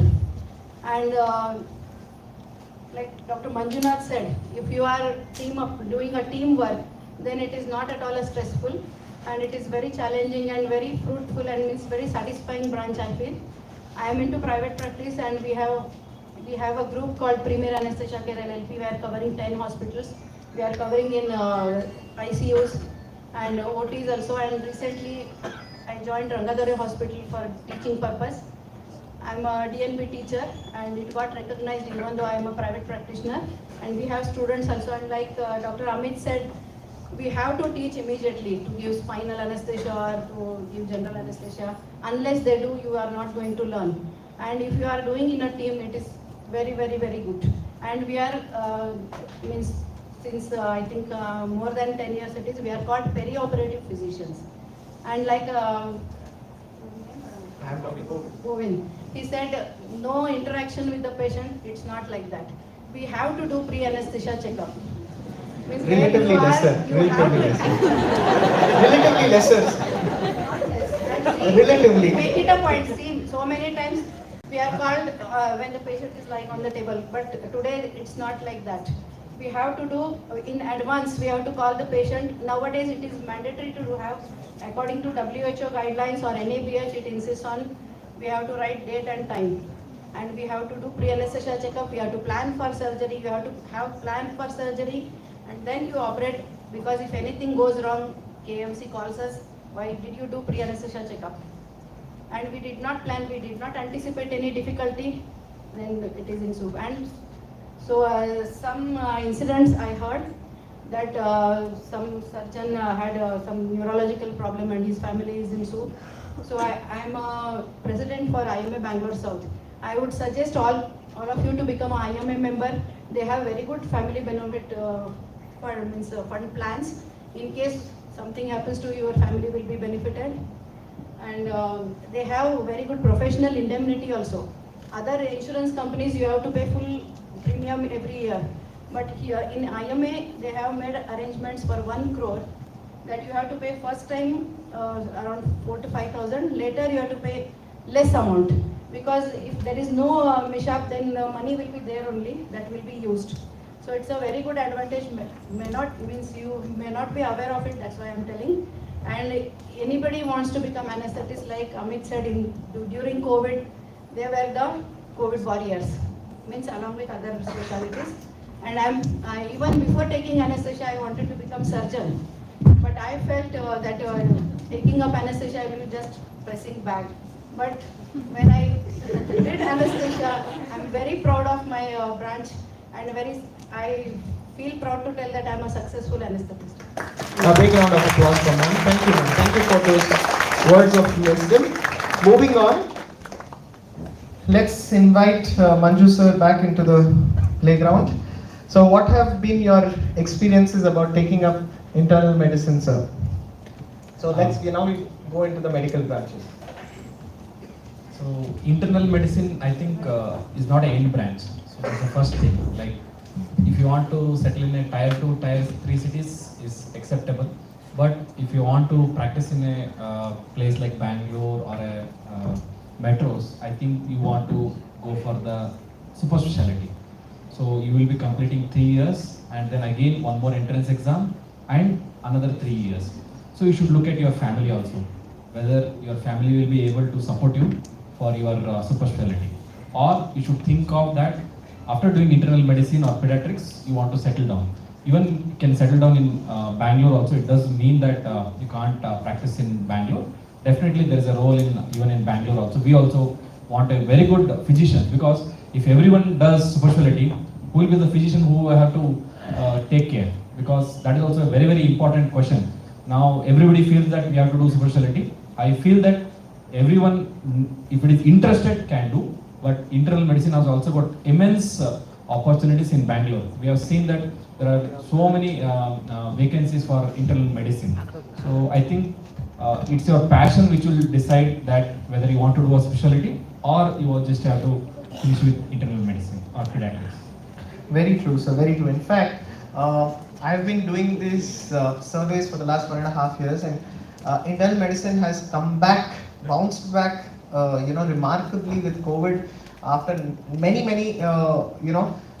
PGs are actually opting to take up internal medicine. It is competing with branches like dermatology and radiology. So definitely the demand for internal medicine has risen a lot in the last 2 years. Not just because of COVID. My own batchmate, he was getting radiology, but he chose internal medicine. Whatever said in that, even though today I'm super specialized in oncology, there's a charm with internal medicine if someone likes it. And that's why we have WhatsApp groups which supports patients in rural doctors, and I still try to attend and solve some of them. For people who like internal medicine, you know that when you get the diagnosis and when you're able to link together multiple things, that charm which you realize at the end of it is different. At the super specialist level, most of the things come diagnosed and it's there, your management. But in internal medicine, the true art of diagnostics lie. And during our time, we were all impressed by this TV show from America called House. I don't know how many of you see. And at the end of House, you just wanted to limp like him, walk like him, talk like him. But at the same time, you wanted to diagnose. And you realize in medicine, management, trust me, is more or less straightforward because protocols are there if you're this thing. The art lies in diagnosing, and sometimes it goes beyond the reports. It's about using your clinical judgment and skills. So definitely, in my opinion, and I may be speaking with a little bit of bias here, I feel it's one of the most gratifying subjects to be in, especially when you clinch a diagnosis and then you refer also. Doesn't matter, but it's gratifying you diagnose. And like Dr. Manjunath said, there is the need of the hour is the family physician, the good old family physician. And that's where internal medicine physician still has a large role to play, even if it is in cities. Yes, the financial remuneration aspects may be lower given the current situation, but I see that in the next decade or so, we might have a system of GPs, which is there in UK coming up, where the person with internal medicine will still rule the roost. Definitely, definitely. In fact, as commonly said, we can never have too many physicians. For a population like our country holds, you can say you may have too many radiologists, too many dermatologists, too many surgeons, but you can never have too many physicians because, you know, the kind of work they do and the kind of load they have to handle. So that is with respect to internal medicine. Let's look at some of the challenges that are faced by an internist. You want to elaborate them or should I? Yes, so the most important challenge again is the myth and prestige of doing a super specialty. And this is there even among the doctors feel that sometimes they might look down upon you saying, oh, you're internal medicine. These days, there is still the social, and I don't think stigma is the right word to use, but there is some sort of pressure saying, oh, you're just an MD internal medicine. How different are you from an MBBS person? Now, if you look at it, there's a valid point to it. If an MBBS person does enough of general practice, it's more or less the same thing that an internal medicine does. So there is the pressure of super specialization to do. And most of you may want to do a super specialization, not just because of this pressure, but because when you have your super specialization posting during your 3 years of internal medicine, you may develop an inclination for that field. And that again, like I said, involves NEET, Twitter, hashtags, all that thing, which you have to again go through it. The second most important is it is demanding. Even in a medical college or any other center where the patient load is less, internal medicine is demanding. As an internal medicine resident in St. John's, every third week, we used to almost have 60 hours of duty. And looking back now, I used to wonder how we used to do that. So if you were in Unit 3, so there were 3 units at that point of time. If you were in Unit 3, you would go for duty on Saturday morning, and the third Sunday comes to you. So you would be in the hospital for Sunday duty, and you would come back only on Monday evening. And second, unlike other fields, like if you look at anesthesia or surgery, more or less your concentration should be at that point of time. In internal medicine, it's not like that. Your patients will be in the hospital for 4 days, 5 days a week. Most of your patients, you need to be constantly following them up. You might refer them to the radiologist or to the lab, you might send the investigation, but there's always a responsibility that you have to follow up the reports. A radiologist might just do the scan and send back. But if you don't follow up the report and if you miss it, you are going to be in soup. So internal medicine is associated with pressure. We are seeing burnout. Some of my juniors had burnouts, needed to take prolonged breaks. So internal medicine does come with its challenges. And the third thing is, people might say that, oh, you're doing something what only an MBBS person is doing. But the fact is, you have to be constantly updated. You need to know how to interpret an ECG to recognize its MI and refer to the cardiologist. You need to know how to interpret a liver function test and realize, is it obstructive? Does it need an endoscopy? You need to know, is it pre-renal acute failure or does it renal failure which needs urgent dialysis? So the amount of knowledge is huge. It's not just something that you can read only by reading Harrison. In fact, in internal medicine, apart from Harrison, you have to read the super specialty books. So all in all, it's a tough course. It's an expansive course, it is a tough PG life if you're doing it from a good institute, but if you're doing it and doing it well, there is no better feeling than that. Very rewarding. Adding to this, what people are doing is now, in tier 2 cities, we get calls now that after they finished internal medicine, so what I'm going to do. There are many places where they don't have radiology departments. So now what they do is, they come to many of these corporate hospitals after finishing their internal medicines. They work there in the critical care department. They learn echo, they learn ultrasound abdomen, and they can do it in their own places. They don't need anyone. So they can do everything. So that is what has been now the standard of care. So what do they do is, after finishing internal medicines, they work in a 1 year this thing. They don't do any specialization. They can go back. So before going back, they just do either fellowship in echo, fellowship in critical care. They just do that and then they go back to their cities and they can do most of the emergencies. When the patient comes with breathlessness, they want to know whether it is because of COPD or it is because of the acute pulmonary. They just do the scan and then understand and then treat it. So they don't need any support. So this is what has been done. So it's you will have an end branch. It can be considered an end branch if you are thinking that you want to settle early. So that is how we can think. Or you can be a stepping stone for any other super specialty once you finish internal medicine. It's a very good branch. I think you should have a passion to do it. That's a more important thing. Amit sir wants to add something. Dr. Govind had said 80:20 rule. Based on last 10 years seeing our students coming out, 80:20 rule fantastically applies in surgery, general surgery or internal medicine. At the end of 3 years, you will find 80% of the internal medicine settled, only 20% are not settled, be it in terms of finance or the career choice or ability to get any specialization seat and the job prospectus. Whereas if you take a surgical branch at the end of 3 years, 80% of general surgeons are still not settled in terms of their finances, their job or ability to get the speciality also. And third one is in terms of earning money. Fourth, you become more independent in internal medicine at the end of 3 years. You become more dependent as a surgeon at the end of 3 years. Just quickly to summarize that, remember you don't need any expensive setup.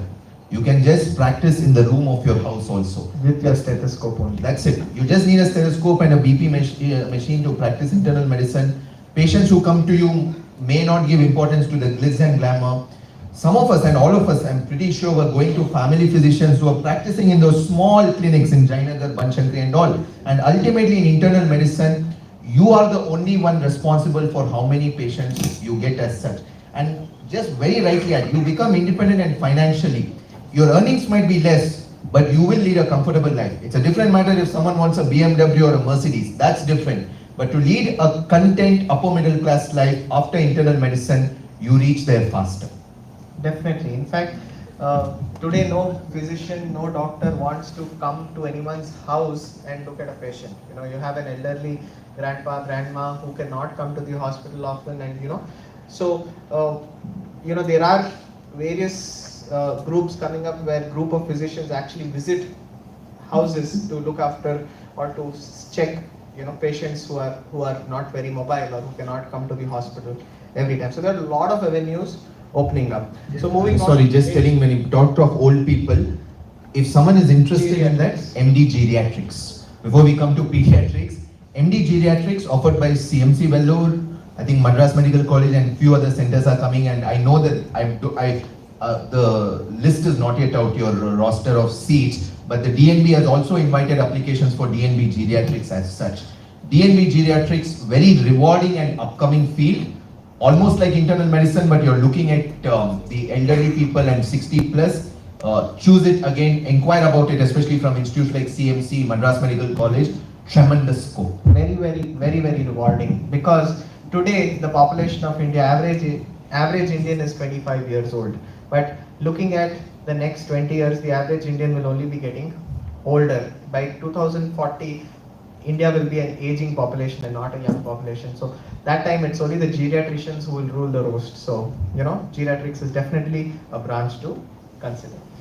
So pediatrics, invest in treating a child and you will have a loyal patient for the longest time. Yes, so this is very, very true that, many pediatricians say, I still get referrals from a pediatrician, and the referrals are 25-year-olds, 30-year-olds who say that, I've been going to that pediatrician even for any nail infection, skin infection. I don't want to go to the next family physician because he's been my pediatrician, he's been my doctor since, he knows me since I was a newborn baby. So I don't want to go to any other doctor. He has referred me to you for a dermatological problem, that's why I have come to you. So invest in treating a child and you will have a loyal patient for the longest time. It's a very gratifying practice.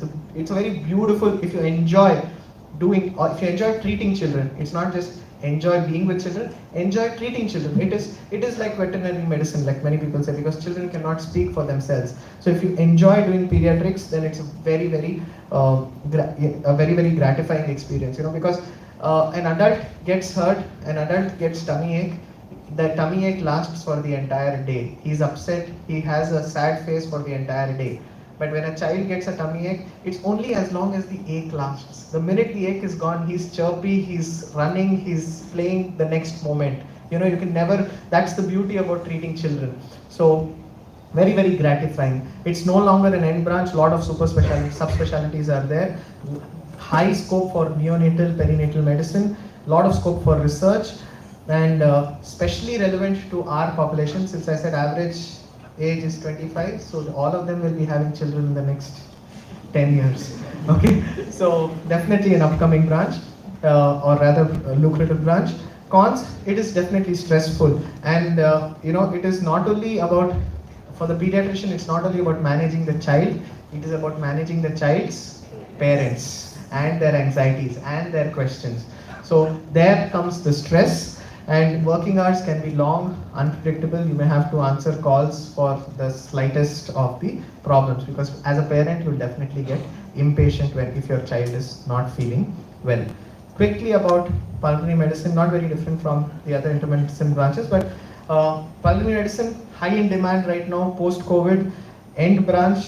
You can master into multiple subspecialties, interventional pulmonology, allergy, immunotherapy, intensive care, sleep medicine. Obstructive sleep apnea is the new epidemic.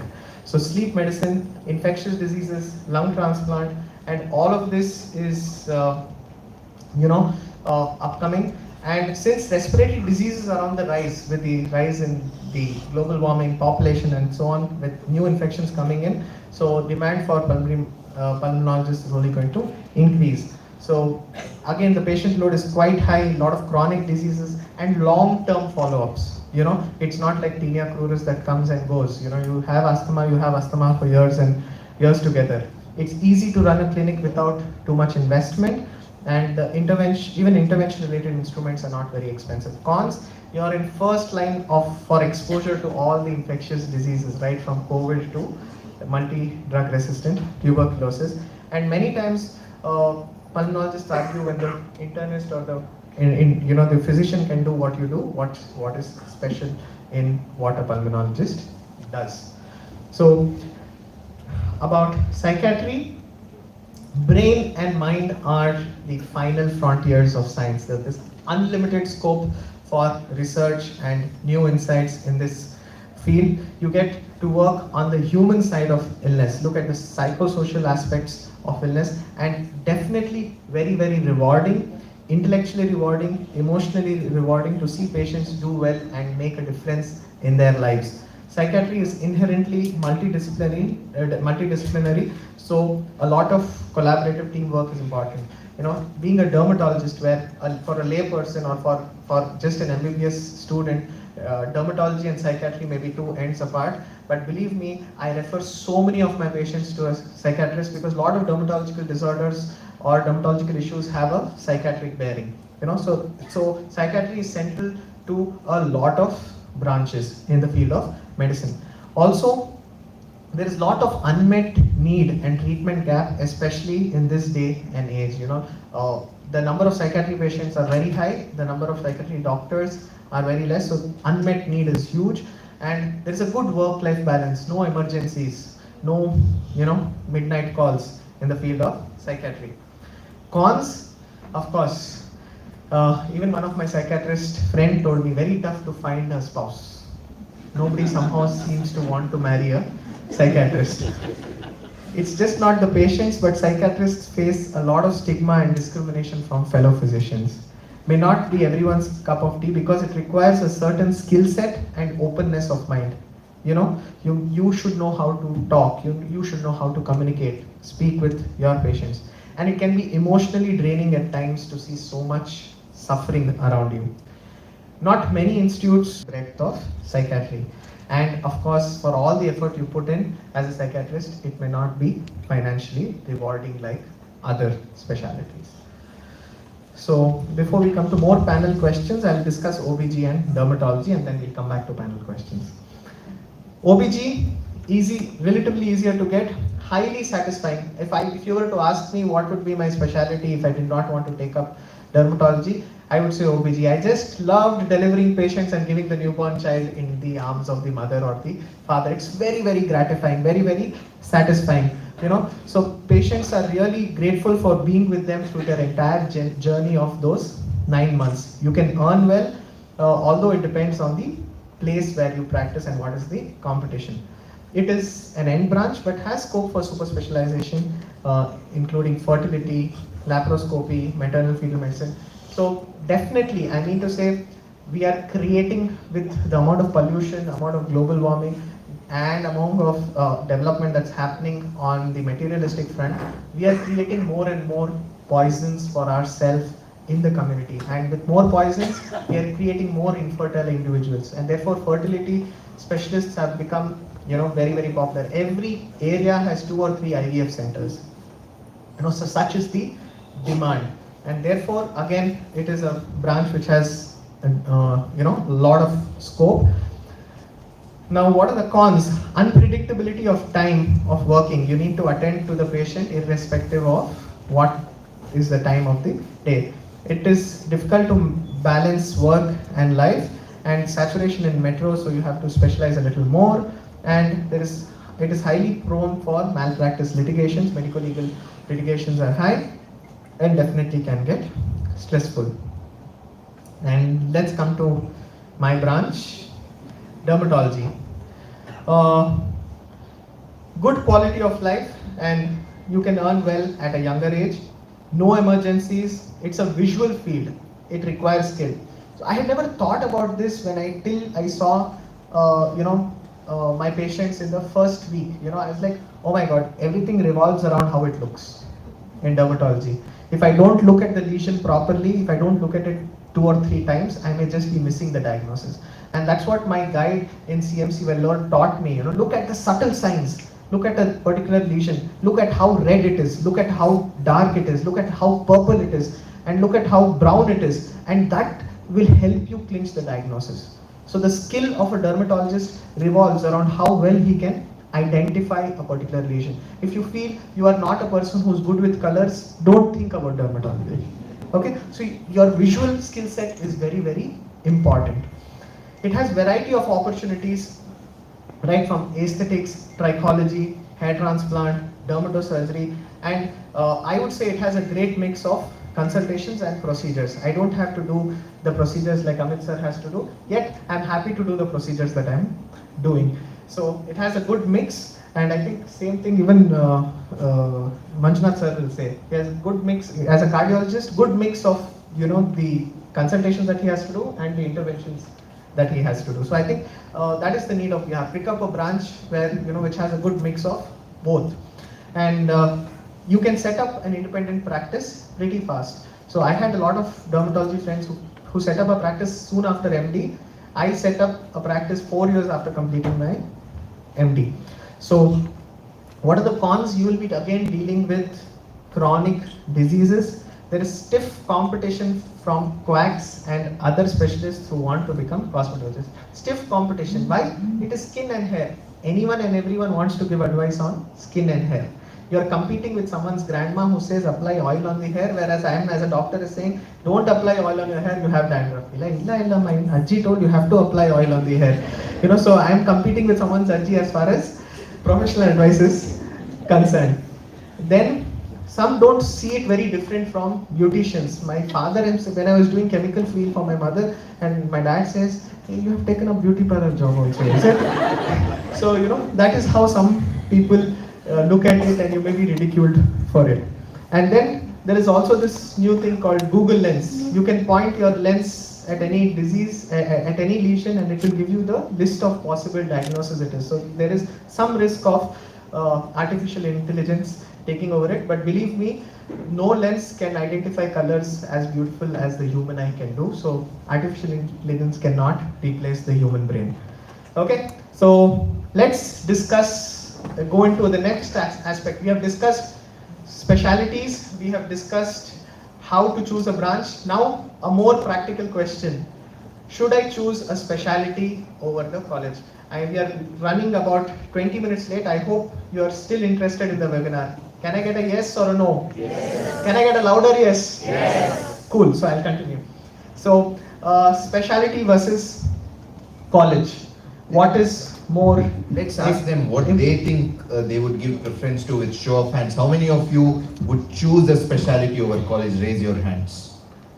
Yes, so that's the answer.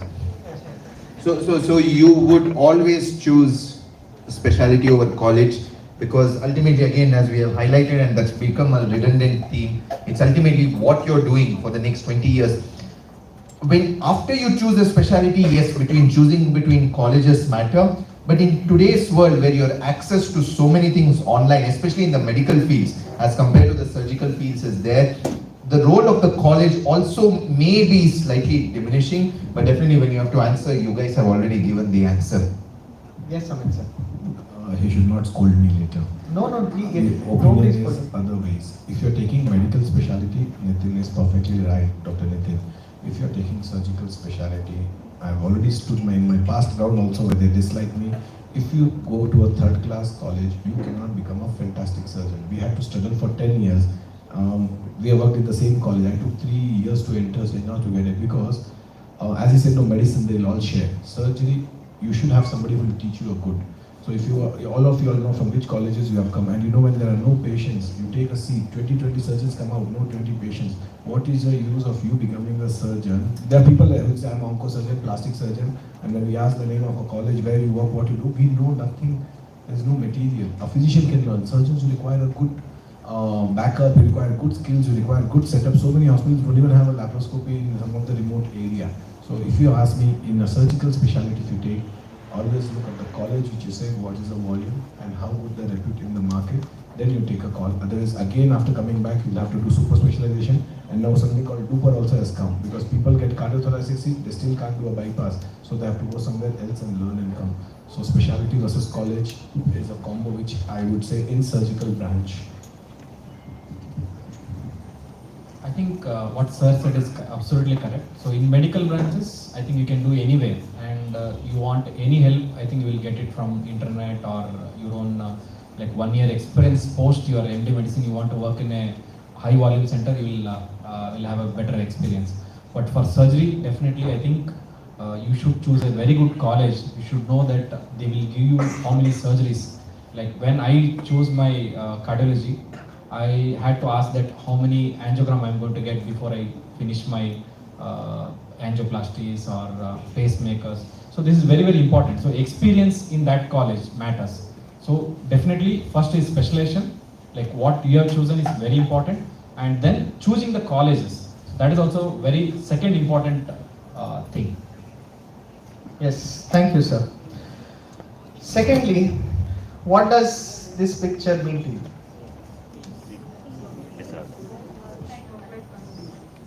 The castle of your dreams. So each one of you has a dream to take up a particular specialty. But many people are faced with a new challenge where someone else wants to build a castle in your dream.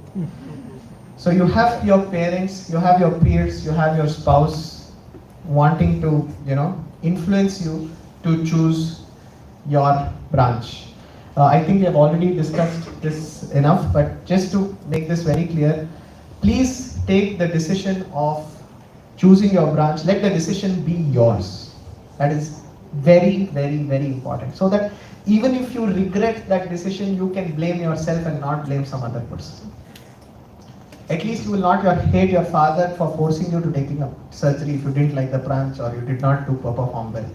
So please, you are an adult, you have completed MBBS. you have completed NEET PG, take upon yourself the decision, take upon your shoulders the decision of choosing a branch, and do not be overtly influenced by anyone else. So, do we have time, sir? And I'm just right up DNB will do? Okay. So, we have two doctors who have exposure to DNB. So, they will talk about whether they should choose DNB or not. So I did my MD medicine and then I did my DNB, which was called DRNB in medical oncology.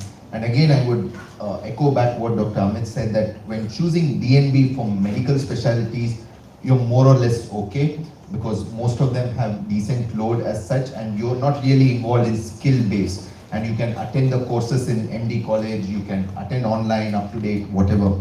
But when taking surgical specialties as such, you really need to be careful. I would say just 3 points about DNB as such, and it's more or less what you need to choose when trying to choose a college.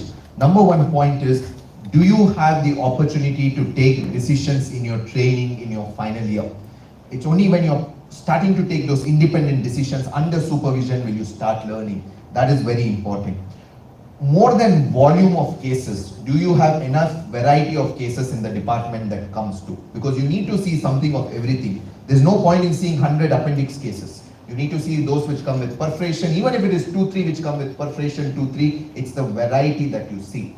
And the third most important is how academic the department is. Are there good enough teaching programs? And even if sometimes teaching program is not possible in corporate setups, but at least do you have academic minded teachers who do bedside teaching, who teach you on rounds, and they are up to date and practicing it. The certain advantages of choosing DNB over MDMS in certain fields. Some ophthalmology centers which have high volume of cases, where you will be doing state-of-the-art surgeries as compared to someone doing MDMS in a not so great medical college as such. So again, DNB comes down to the specialty. As a DNB, remember, you are equivalent to MS and MD. There is no doubt about that. It is not inferior. In fact, abroad, in certain Middle East countries, a DNB is given more preference than MDMS, because DNB is a standardized exam which happens over the country. The only thing comes is, if you are joining a medical college after DNB, if you have done your DNB in a hospital which has less than 500 beds, you have to do 1 additional year of SRship before you are eligible for promotion as assistant professor. But if you have done your DNB in a hospital or whatever institute it is with more than 500 beds, you are upfront applicable to MDMS, and no college can deny you promotion just because you're DNB. So just keep these factors in mind when choosing DNB. At the broad specialty level, I would say, when it comes to a medical field and it's the choice of yours and you're not getting MDMS, please go ahead and take DNB. We have some wonderful teaching institutes which have existed even before medical colleges which are doing wonderful DNB. But when it comes to surgery, look at the factors which I told, especially cutting chances and how independent you can be before making that. Same. When you're taking a DNB surgery, please be very careful. I know I've done a DNB surgery. Do not see, in a medicine, the bigger the hospital, the more the high volume, the better to take DNB. Because a lot of medical colleges, 30, 40 PGs are there are no patients. You know very well the colleges you have come. So high volume, like I said, eye centers you take, or cardiology you take, high, fantastic is that. But when it comes to a surgical field, you please think 3 or 4 times before you take DNB. Find out from the guy who's working there what are chance. For example, if you take in Bangalore, am I allowed to use the name of colleges? I'll tell you this. Some of the missionary institutes run DNB for that fantastic volume of patients. They give you a good chance. But if you go to a bigger corporate and you do DNB surgery, they will not give you a chance. They can't, because the patients who are coming a VIP, they don't want anybody else to touch you. Whereas in medicine, if he goes and does, he can still auscultate, he can do a radiology, he can talk and intervene. But surgeon, he's very clear, he does not want you to touch. Your own parents also will not allow you to touch. They may not mind you treating cough, fever, cold, but when it comes surgery, no, they will not allow you. So please be careful when you're taking surgery. In fact, I always say that this era, surgery is not the way to go. But if you are having a medicine passing, even if it's pediatrics, dermatology, anything, DNB, take it. As what he said, abroad, the reason why it was there for 25 years is the only merit exam in India today. where you enter based on merit, you exit based on merit. And a lot of Middle East countries, Singapore, Malaysia, was very clear that DNB is the only merit exam where there's only one rule. You come on your own and you pass exam on your own because you cannot write in your own state the exam. None of your teachers can be your teachers. No bias. You have to go to some other place. Nobody knows. You will be assessed. So today when you say, and the whole NEET is by DNB. So if you look at Middle East, Singapore, Malaysia, if you have DNB, you have an upper hand. But if you want to become a teacher in medical college, what he said is right. They have so many clauses, they'll think you will not teach. So I've just put this for your reference. So before we come to the NMC guidelines, I want to wind up in 3 slides whatever discussion we have had over the last 1.5 hours. So immaterial of the branch you choose, you will always have challenges, you will always have problems, you know. So if you don't update yourself and if you don't learn new skills, you will be easy to replace by your colleague, by your hospital, by anyone. So you keep updating yourselves, keep learning new skills.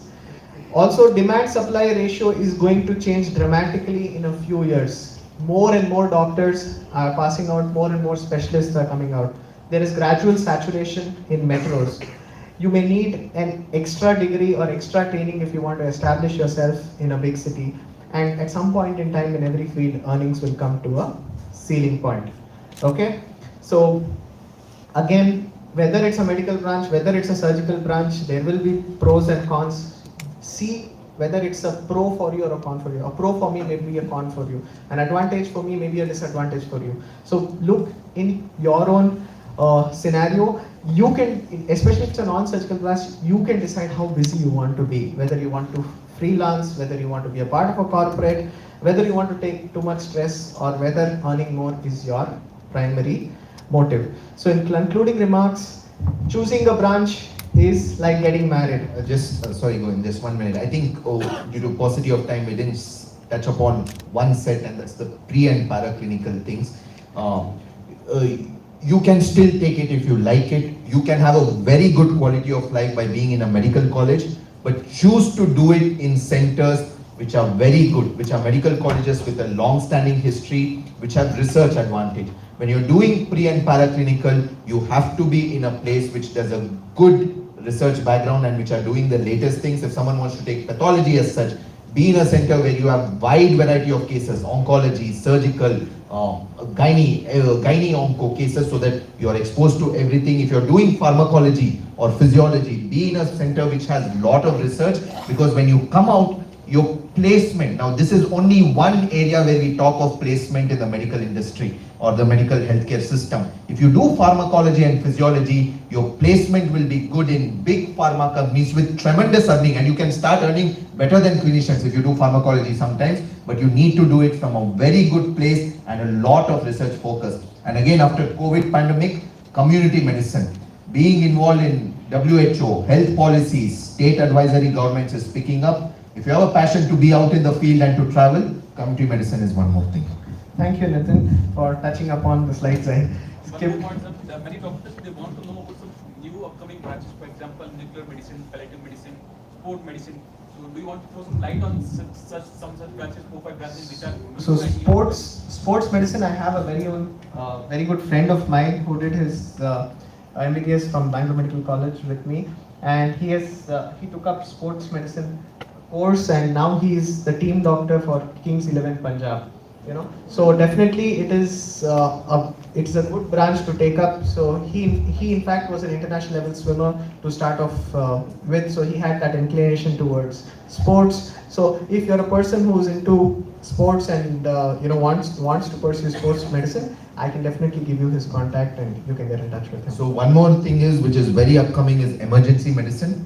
Because a lot of institutes now want recognized emergency medicine doctors, so MD emergency or DNB emergency medicine. And again, tremendous field, lot of stress, lot of adrenaline filled, but you are again doing medicine, you're looking at surgical cases and many things.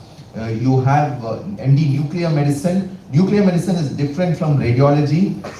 Lot of cancer centers coming up, PET CT scan centers coming up, so you need trained nuclear medicine. And of course, pain medicine, pain and palliative is something where the opinion is divided, because like we already discussed, an anesthetist can also switch over to pain and palliative, or at the same time, if you have passion for it, post MBBS, you can do ND pain and palliative. There's ND PMR, which is physical and medical rehabilitation as such, but especially for those who are in, and they play a tremendous role in neuro rehab, cardio rehab, sports. There's a slight bit of overlap with sports rehab too. And again, these are niche fields, and we may not be the right people to talk about them, but you can always approach us. We will give you the contacts of those who are doing it, understand from them as to what it can be done. So after this, we will be discussing the latest NMC guidelines with respect to the fees. But before that, just an announcement without taking prior permission from Manjunath sir, Amit sir, and Nitin sir. I don't know if I can make this announcement, but if you guys are really interested in knowing the life of specialists, you can definitely contact us and shadow us for 5 days, 7 days, be with us, see how a particular specialization works. If you're really suited for that particular specialization, I'm sure we'd be happy to help you. You know, if you want to, stay with us in the hospital, in the clinic, see how we see patients. If it helps you make a better choice for yourself, we'll be more than happy to help you, or put you across to our colleagues who will be able to guide you better. So you just need to reach out for help, and we'll be happy to help you. Okay, so choosing a branch is like getting married. Don't be influenced on what you saw on a TV show. A particular branch may appear very, very very, very beautiful, very, very, very glamorous on TV, but may not be in real life. Or so just decide on what kind of life and lifestyle you're looking for in the future. What is the flexibility of times and shifts you're looking for a surgical branch? Have you ruled out your options? And you're just taking a branch for how cool it is, or you can really do what you can really visualize yourself in being in that branch. Can you live the life of a resident or a junior doctor before you get established in that particular branch? Are you okay to work under a boss? In some branches, you have to work under a boss till you are 40, 45. In some branches, you can be independent right from the day you finish your MD. So look at all these points and then take a call. We will be taking audience questions from you soon after Vikram sir talks about the NMC guidelines. We'll take Q&A from audience as well. So I'll just take 2 minutes just to give the update about the NMC guidelines, what exactly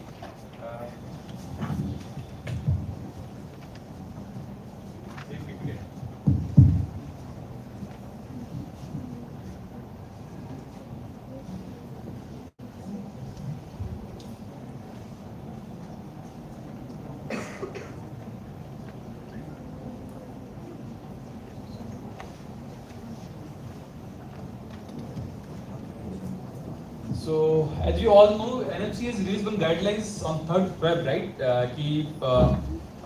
All the deemed and private colleges across the India, the 50% seats of those deemed and private colleges should be given at the fees of government colleges, basically. Not private, even what specific they have mentioned is at the fees of government colleges, for example. So, whatever fees of the government college in that particular state is, the same fees should be charged for the 50% seat of the private and the deemed colleges both. Okay. Now someone says, whether this will go to the court or something. So this rule is pakka for the 2022. They have made this rule. Government has made this, so it's not in discussion. It's not in discussion. Where they need to decide on this. So it is government has given the notification, and all the state government need to implement this rule for this 2022. But what are the challenges we have? So at the present, deemed colleges is not having any fees cap.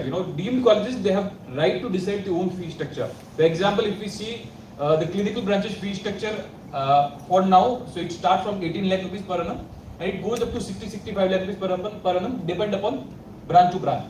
So deemed colleges, they have their own fee structure. Maybe for dermatology, some colleges giving 20 lakh rupees fee structure, some colleges having 25, some colleges having 30, 35, 40. So they decide their own fee structure. There is no body who controls the fee structure. There is no fees regulating committee so far in deemed colleges. In almost all the South state private colleges are giving seat in the government quota. The ratio is 30 to 40% seat, basically, approximately. So 30 to 40% seats are there already it is there in the government quota fees. For example, if we talk about Karnataka, so Karnataka we have two type of colleges: minority college, non-minority colleges, basically.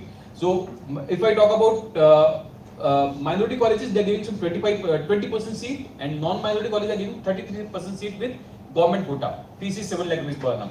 So South state almost, other than Karnataka, each and every college is contributing some seat. It is not 50%, but yes, certain percentages are there. There are many North state, including South state of Kerala, where there is no government quota fees. So there maybe there will be huge change this year. So states like UP, Haryana, Bihar, Chhattisgarh, Odisha, Rajasthan, Kerala, they do not have any 50% fees. You know, they have the only single type of fees. The entire fees is at the higher side only. So if NMC rule is getting implemented from this year, so then 50% seat of the deemed colleges. So deemed colleges have approximately 4,800 seats. I've written 5,000 seats. So almost 2,500 seats will go with lower price. So if we talk about the government colleges fees, the government college fees is hardly, it is in the range of 1 lakh rupees, right? So 50% fees where the fees is 20 lakh rupees, 25 lakh rupees, 30 lakh rupees, 40 lakh rupees, 50 lakh rupees. So that straight away there are chances it may come to the 1 lakh rupees. If colleges start negotiating with the government, then yes, maybe not 1 lakh rupees. They may say yes, whatever private college government quota fees is there, for example 7 lakhs, then in that case the fees can be fixed for the 7 lakh as well.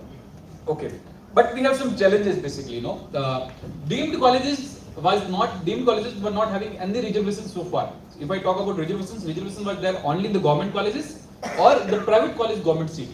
Reservation based on the caste, the reservation based on the disability. So deemed colleges was not having any reservation so far. All the people from any category they were considered same. Like whether it is general, OBC, SC, ST, there is no difference. But if deemed colleges 50% seats also coming, the 50% seats are coming at government quota, then there are chances. Obviously, when there is a government seat, reservation will be there. So deemed colleges 50% seats also will be having reservation. That is, we can say maybe advantage for few people, disadvantage for some other set of people. So in Karnataka, 33% seats we are having with government quota in non-minority college, and minority is having 20%. Now minority is giving only 20% seat because they have certain percentage of seat only for the respective minority people.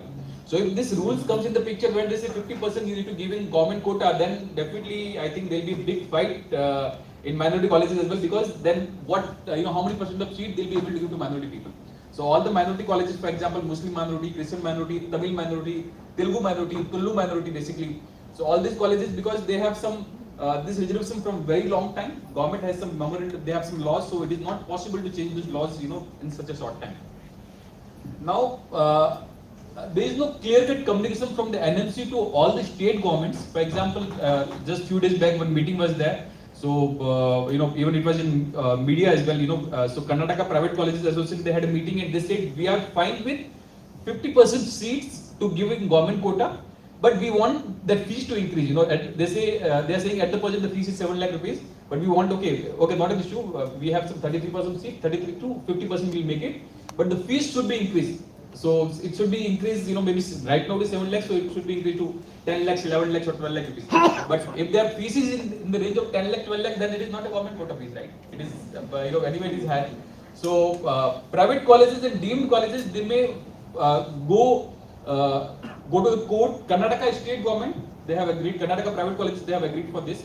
But again, they are saying, fees should be, whatever, it should be mutually discussed. It's not like government decide on fees and they say, yes, whatever, government college fees is only 1 lakh rupees, right? So that is not practically possible.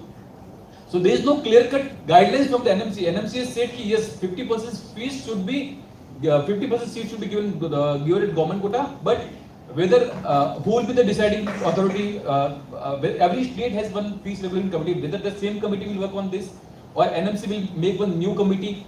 And for deciding this entire fee structure, if they decide this fee structure for all the private and deemed colleges, it will take at least 2 to 3 months time. Because they need to set up the committee will work on this, so it needs at least 2 to 3 months time to decide the fee structure of all the private colleges and deemed colleges, looking into multiple factors. So there are two basically opinion. One opinion is that maybe counseling will delay for 1 month and they'll try to do this time. Or if counseling is starting in next 1 week or 10 days time, immediately after the EWS case hearing. So EWS case is still there in the court. So if counseling is starting within next 10 days time, then this NMC rule may not be, this NMC norms may not get implemented this year, and maybe government will plan it better and they'll implement from 2023. Okay, but the NMC Gazette notification, it has come, they said we will implement from 2022 on. So far there is no clarity from the NMC to any state government how to frame the fees, structure, right? So how may this impact your chances of seat allotment? For example, if let us assume yes, they are implementing from 2022 only. Okay, so I'll just show you the cutoff of all India quota of, for example, radio diagnosis. So let us talk of radio diagnosis. For the general category, cutoff was 7397. So if deemed colleges it comes under MCC, right? Private colleges always come to the state quota counseling portal. So if deemed colleges also having 50% seat in the government quota, so maybe the radio diagnosis cutoff may jump in the deemed colleges, because deemed colleges all are giving stipends. They are better colleges. So maybe where we have the cutoff of 7397, it may go up to the 12,000 or 15,000. In that range, the cutoff is possible. So every branch will have the positive shift, very good positive shift for the deemed colleges government seat. For example, Dermat was 8228, maybe in the again range of 15 to 16,000. General medicine was 9419, maybe up to 17 to 18,000. Okay. So that kind of jump may come for the government seat in the deemed colleges as well. Whereas right now the deemed colleges cutoff, how it goes, for example, top colleges radio diagnosis cutoff was in the range of 5577, or for example, when we come to the colleges with the higher fees, the cutoff was in the range of 30,000 or 16,000, 17,000. But at the same case, this fees is getting reduced, means this cutoff will be in the range of maybe 12 to 15 to 16,000. But again, the disadvantage of this 50% fees, if the 50% seats are coming with the lower fees, the balance 50% fees, there are very high chances the college will increase the fees. So where, for example, it is 20 lakh rupees, so that college may charge the 30 lakh rupees for the balance 50%. Where the fees is 30 lakh rupees, the balance 50% fees they may charge for 40 lakh rupees, right? So maybe someone who is having very good rank in the range of 15,000, 20,000, they will get the benefit. Or after that, someone who is having not so good rank but having good money, they can go for this. So the people, those who are having average rank, for them a disadvantage, it's showing clear cut basically. So either they need to spend more money, or someone people with those who are having high rank, they will get the benefit.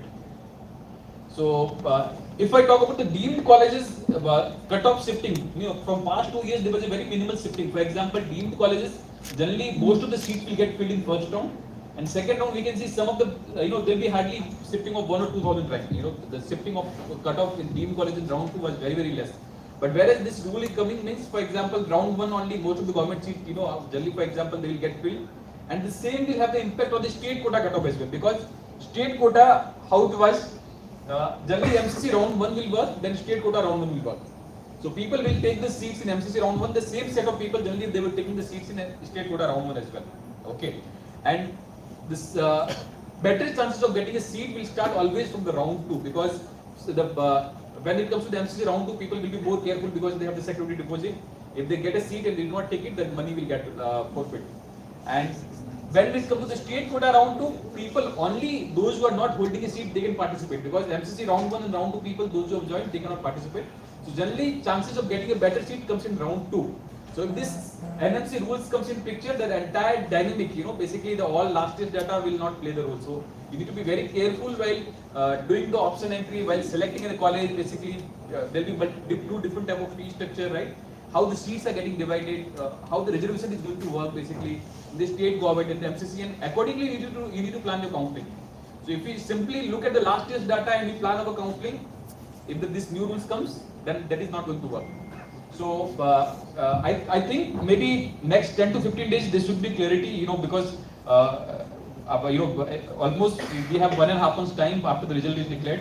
So EWS case also is going to get clear in this month. We'll get the clarity on that as well. So NMC very soon they will take this decision whether this NMC this fees fixation thing should be from 2022 or should be from 2023. And post that, once the fee structures are out, once the seat matrix is out, we can properly analyze that. We can properly analyze that, and we can take a call on the counseling, right?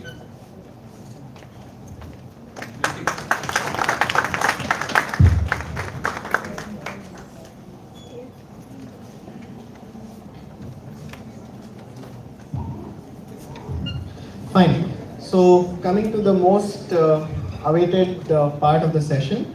The team of medical mentors will be ready after the Q&A session. So if you have any doubts about counseling, about how to do your form filling, how to do your what are the documents. So all of this you can have a one-on-one session soon after this with the individual mentors.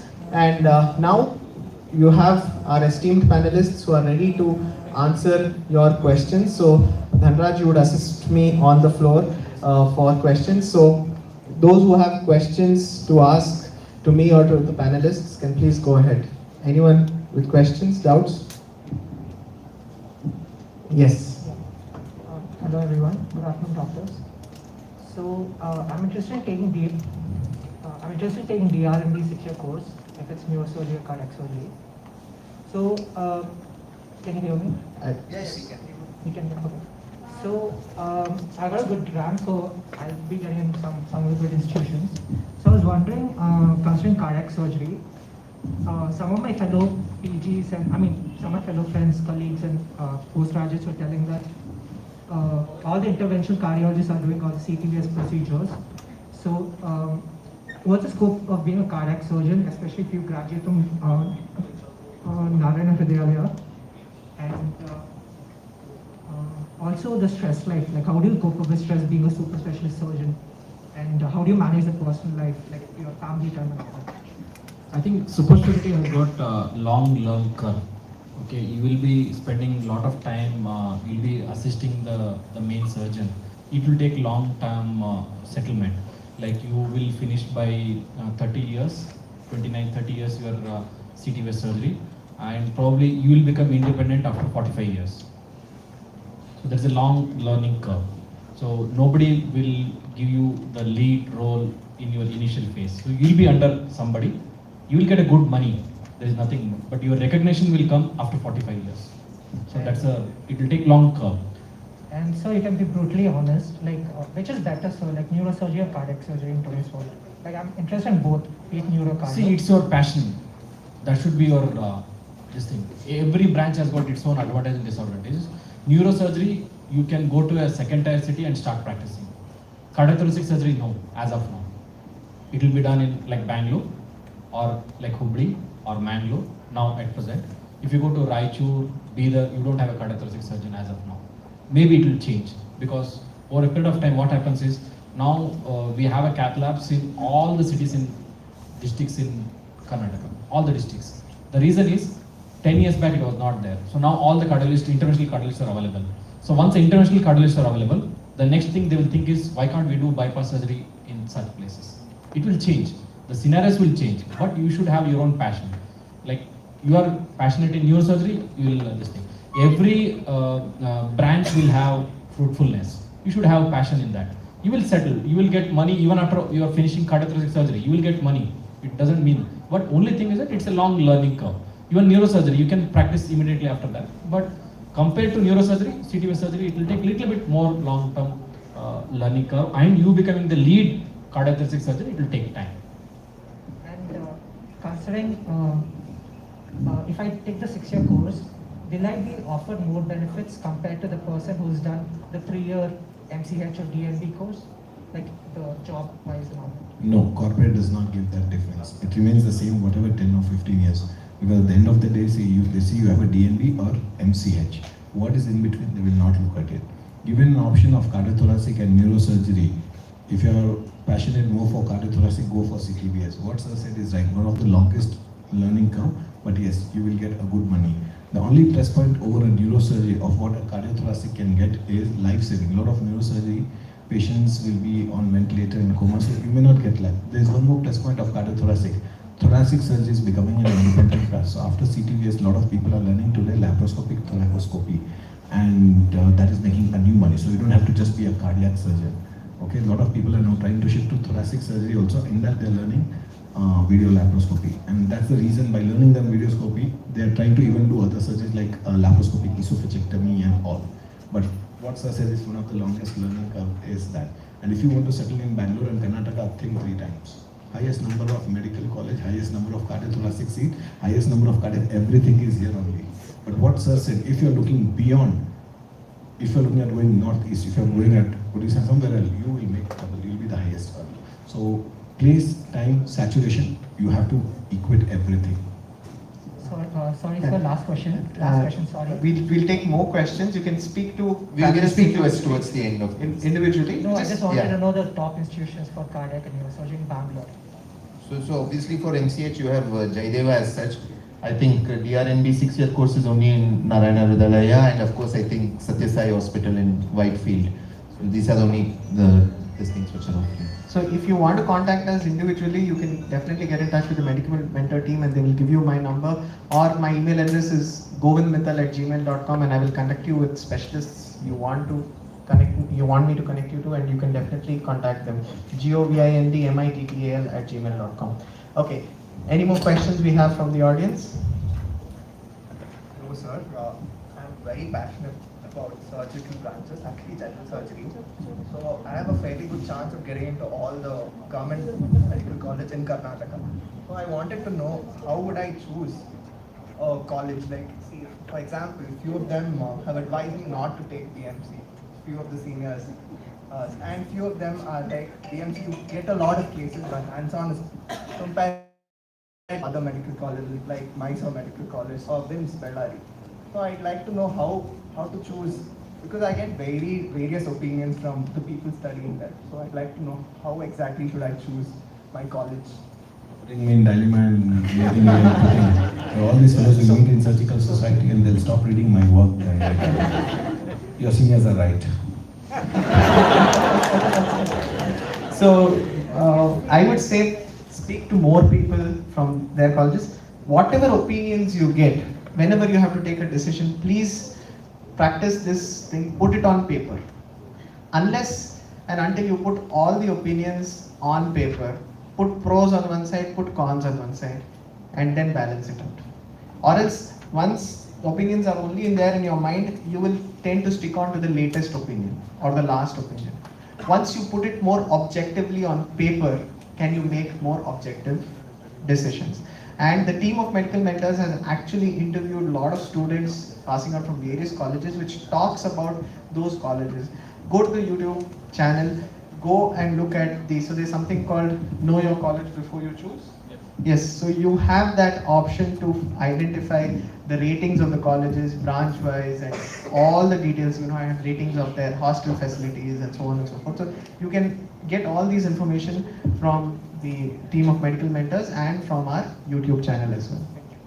And what Govind said, write down and assign points to them, the pros and cons, and look at which is scoring higher. And it's not that everything should have 1 point. You would obviously rate getting surgical skills higher than not getting it. Volume of cases, variety of cases, assign points to them, what you feel is better and what your seniors say, and then look at comparison between. So should I be looking at the faculty more, or the various number of cases and It's everything. You just cannot, because you need a good teacher to teach you the right skills. So doesn't matter if you, like again said, it's so fine if you do 50 appendix surgeries, but if you do it in your own style, it may not be the right way. You need someone to teach you the right way. Still more practical point, being a general surgeon is, if you have a plan of doing a super specialty, something like a cardiothoracic, neurosurgery, oncosurgery, then there's just a stepping stone, because the other factor also come. Are you a Bangalore? Do your parents want you to go out or not? What is the facility? Your food specialty, can you tolerate hot? So many things come into the picture. How are you going to say, I can't stay in hostel? I was supposed to stay, I could not stay. So there are practical benevolent killers. So there are a lot of other factors come. But if the aim is something else, whatever comes is just a stepping stone. Take it, get it, and go ahead with the best of the best centers. So what he said is right. You need to decide what are the parameters. Thank you so much, sir. Thank you. Any more questions? Yes, sir. Good afternoon, sir. Sir, can I know the scope of family medicine over general medicine? What do you want to become? Like, You want to become a corporate, or own clinic, or you want to join a medical college and attend the highest academic post? I want to build up, set up a own clinic. Then family medicine is good. It is a good option for multiple reasons. Some of 3 centers in Bangalore, all of them are good. You'll be multi-skilled. you'll be having, and the concept of people coming to family medicine believing you will be more, you'll have a contented life, you'll make a decent earning. My negative point is it will take another 10-15 years for still family medicine to compete with general medicine. Medical colleges do not have a post as of now, though the MCI has put a wire that no, you have to have independent department, have assistant professor, associate professor and all, you'll not be able to grow in that medical college line. But if you're happy as a family practitioner, having your own practice, your own clinic, your own setup, it's a good field. And if you're looking for the abroad, still looking for it. I would differ on the last point. Maybe I still feel that people want to go to a family practitioner first than going to a hospital. People are in general scared. I said that only. The family medicine is the first choice. Only in medical college, if you're going, there's no cadre to line because no department exists in all the medical college as of now. But Because St. John's from last year is having family medicine as such. So it is going, CMC for many years has been running a distance course of family medicine and all. So it is, so when you do it, again, do it from a very good place which has established and a good volume so that when you come out, you're confident in treating patients as such. Could you please suggest a few good DNB hospitals that I can choose? St. Martha's had it, St. Philomena's had it, Baptist has it. Baptist is a branch of CMC Velo. St. John's has started. St. John's is an excellence because we worked for 6 years, he worked almost, is a baby of that institute. Any specialty you take, if you ask college over specialty, I'll say that college is the one you can take. I know it's live video recorded because some of the centers are excellent. CMC Velo is a fantastic college, you know all Indian names, but getting is difficult. So DNB, another plus point of DNB family, which Dr. Ali, even if you do in a corporate hospitals which are there, patients will allow you to see and all. So if you have a good volume, DNB family medicine can be done from any of the centers. If your teacher is also good and they have an established department. But again, I'm telling you, in a medical college, assistant professor, associate, only St. John's may have a 1 or 2. Overall, still there is no department of family medicine. But if you're planning to go abroad, UK, no patient can go to anybody unless they see first a family physician and GP, and they are the highest earner. So what word he used was location, geography, state, city, country, everything comes into picture. So one last question for the... Rangadhara has family medicine. Even That Rangadhara started has- now slowly. Great. So one last question for the afternoon, and then I would, we are happy for informal interaction and discussion after we finish this. So one last question, please, and then we will wind up the program, and then we'll definitely be happy to answer your questions one-on-one. So essentially the same thing that she was asking, but what I understand, I head the Department of Medicine in one of our corporate hospitals and the pulmonology department. So by the way, you can do both pulmonary medicine. Hi, Dr. Amit. I can know my professor and head was here, I'm gone. So basically two things. One is the family medicine, I understand, can choose super specialities later. Does that still exist? Because it did exist in the past. So doing family medicine is not a dead end. You can actually continue even further into a super specialty. I don't know if that still exists. I'm not really sure about that because the eligibility clauses for NEET SS do not mention MD family medicine as a feeder specialty into at least traditional. At least that was what it was last I year. wanted to check that because it was available. I know one No, of our last year it was did. not. So check that again. I'm not sure about that. So when I was your student and I'm still your student, any person who did a fellowship in general practice or family medicine, National Board had given a clearance which stopped in 2007 because I cleared the part 1 of it. The person, if he clears of fellowship in general practice, he could have directly entered DNB family medicine or DNB. The clauses of these all have stopped. So they're putting some of the restrictions that they can directly do anything else. But most of these people then either go ahead with respiratory or diabetology or something. At the end of the day, that post DNB they've not started, though there was an idea that critical care medicine, earlier they tried to include general surgeon, general medicine and all, everybody's fighting for that. So. The other point I just wanted to tell this gentleman, he was asking about the workload. I work at Narayan Hridayalaya. Our surgeons are working till midnight. Okay, the senior surgeons, I'm not talking about at the junior stage. I know Dr. Shetty is operating at midnight sometimes. Dr. P.V. Rao died recently. Was seeing his patients after seeing patients. So it's a very heavy workload and continues till late. But if you want an excellent course, it's there. And family medicine is available at Narayan Hridayalaya if you want. Thank you, sir. Thank you for your inputs. So I'd like to invite Nitin back.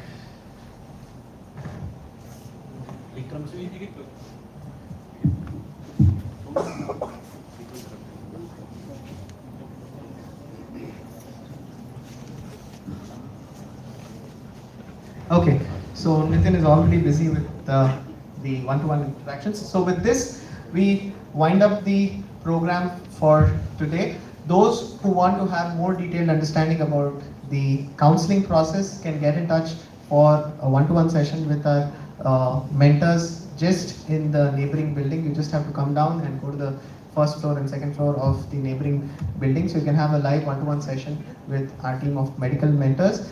Thank you.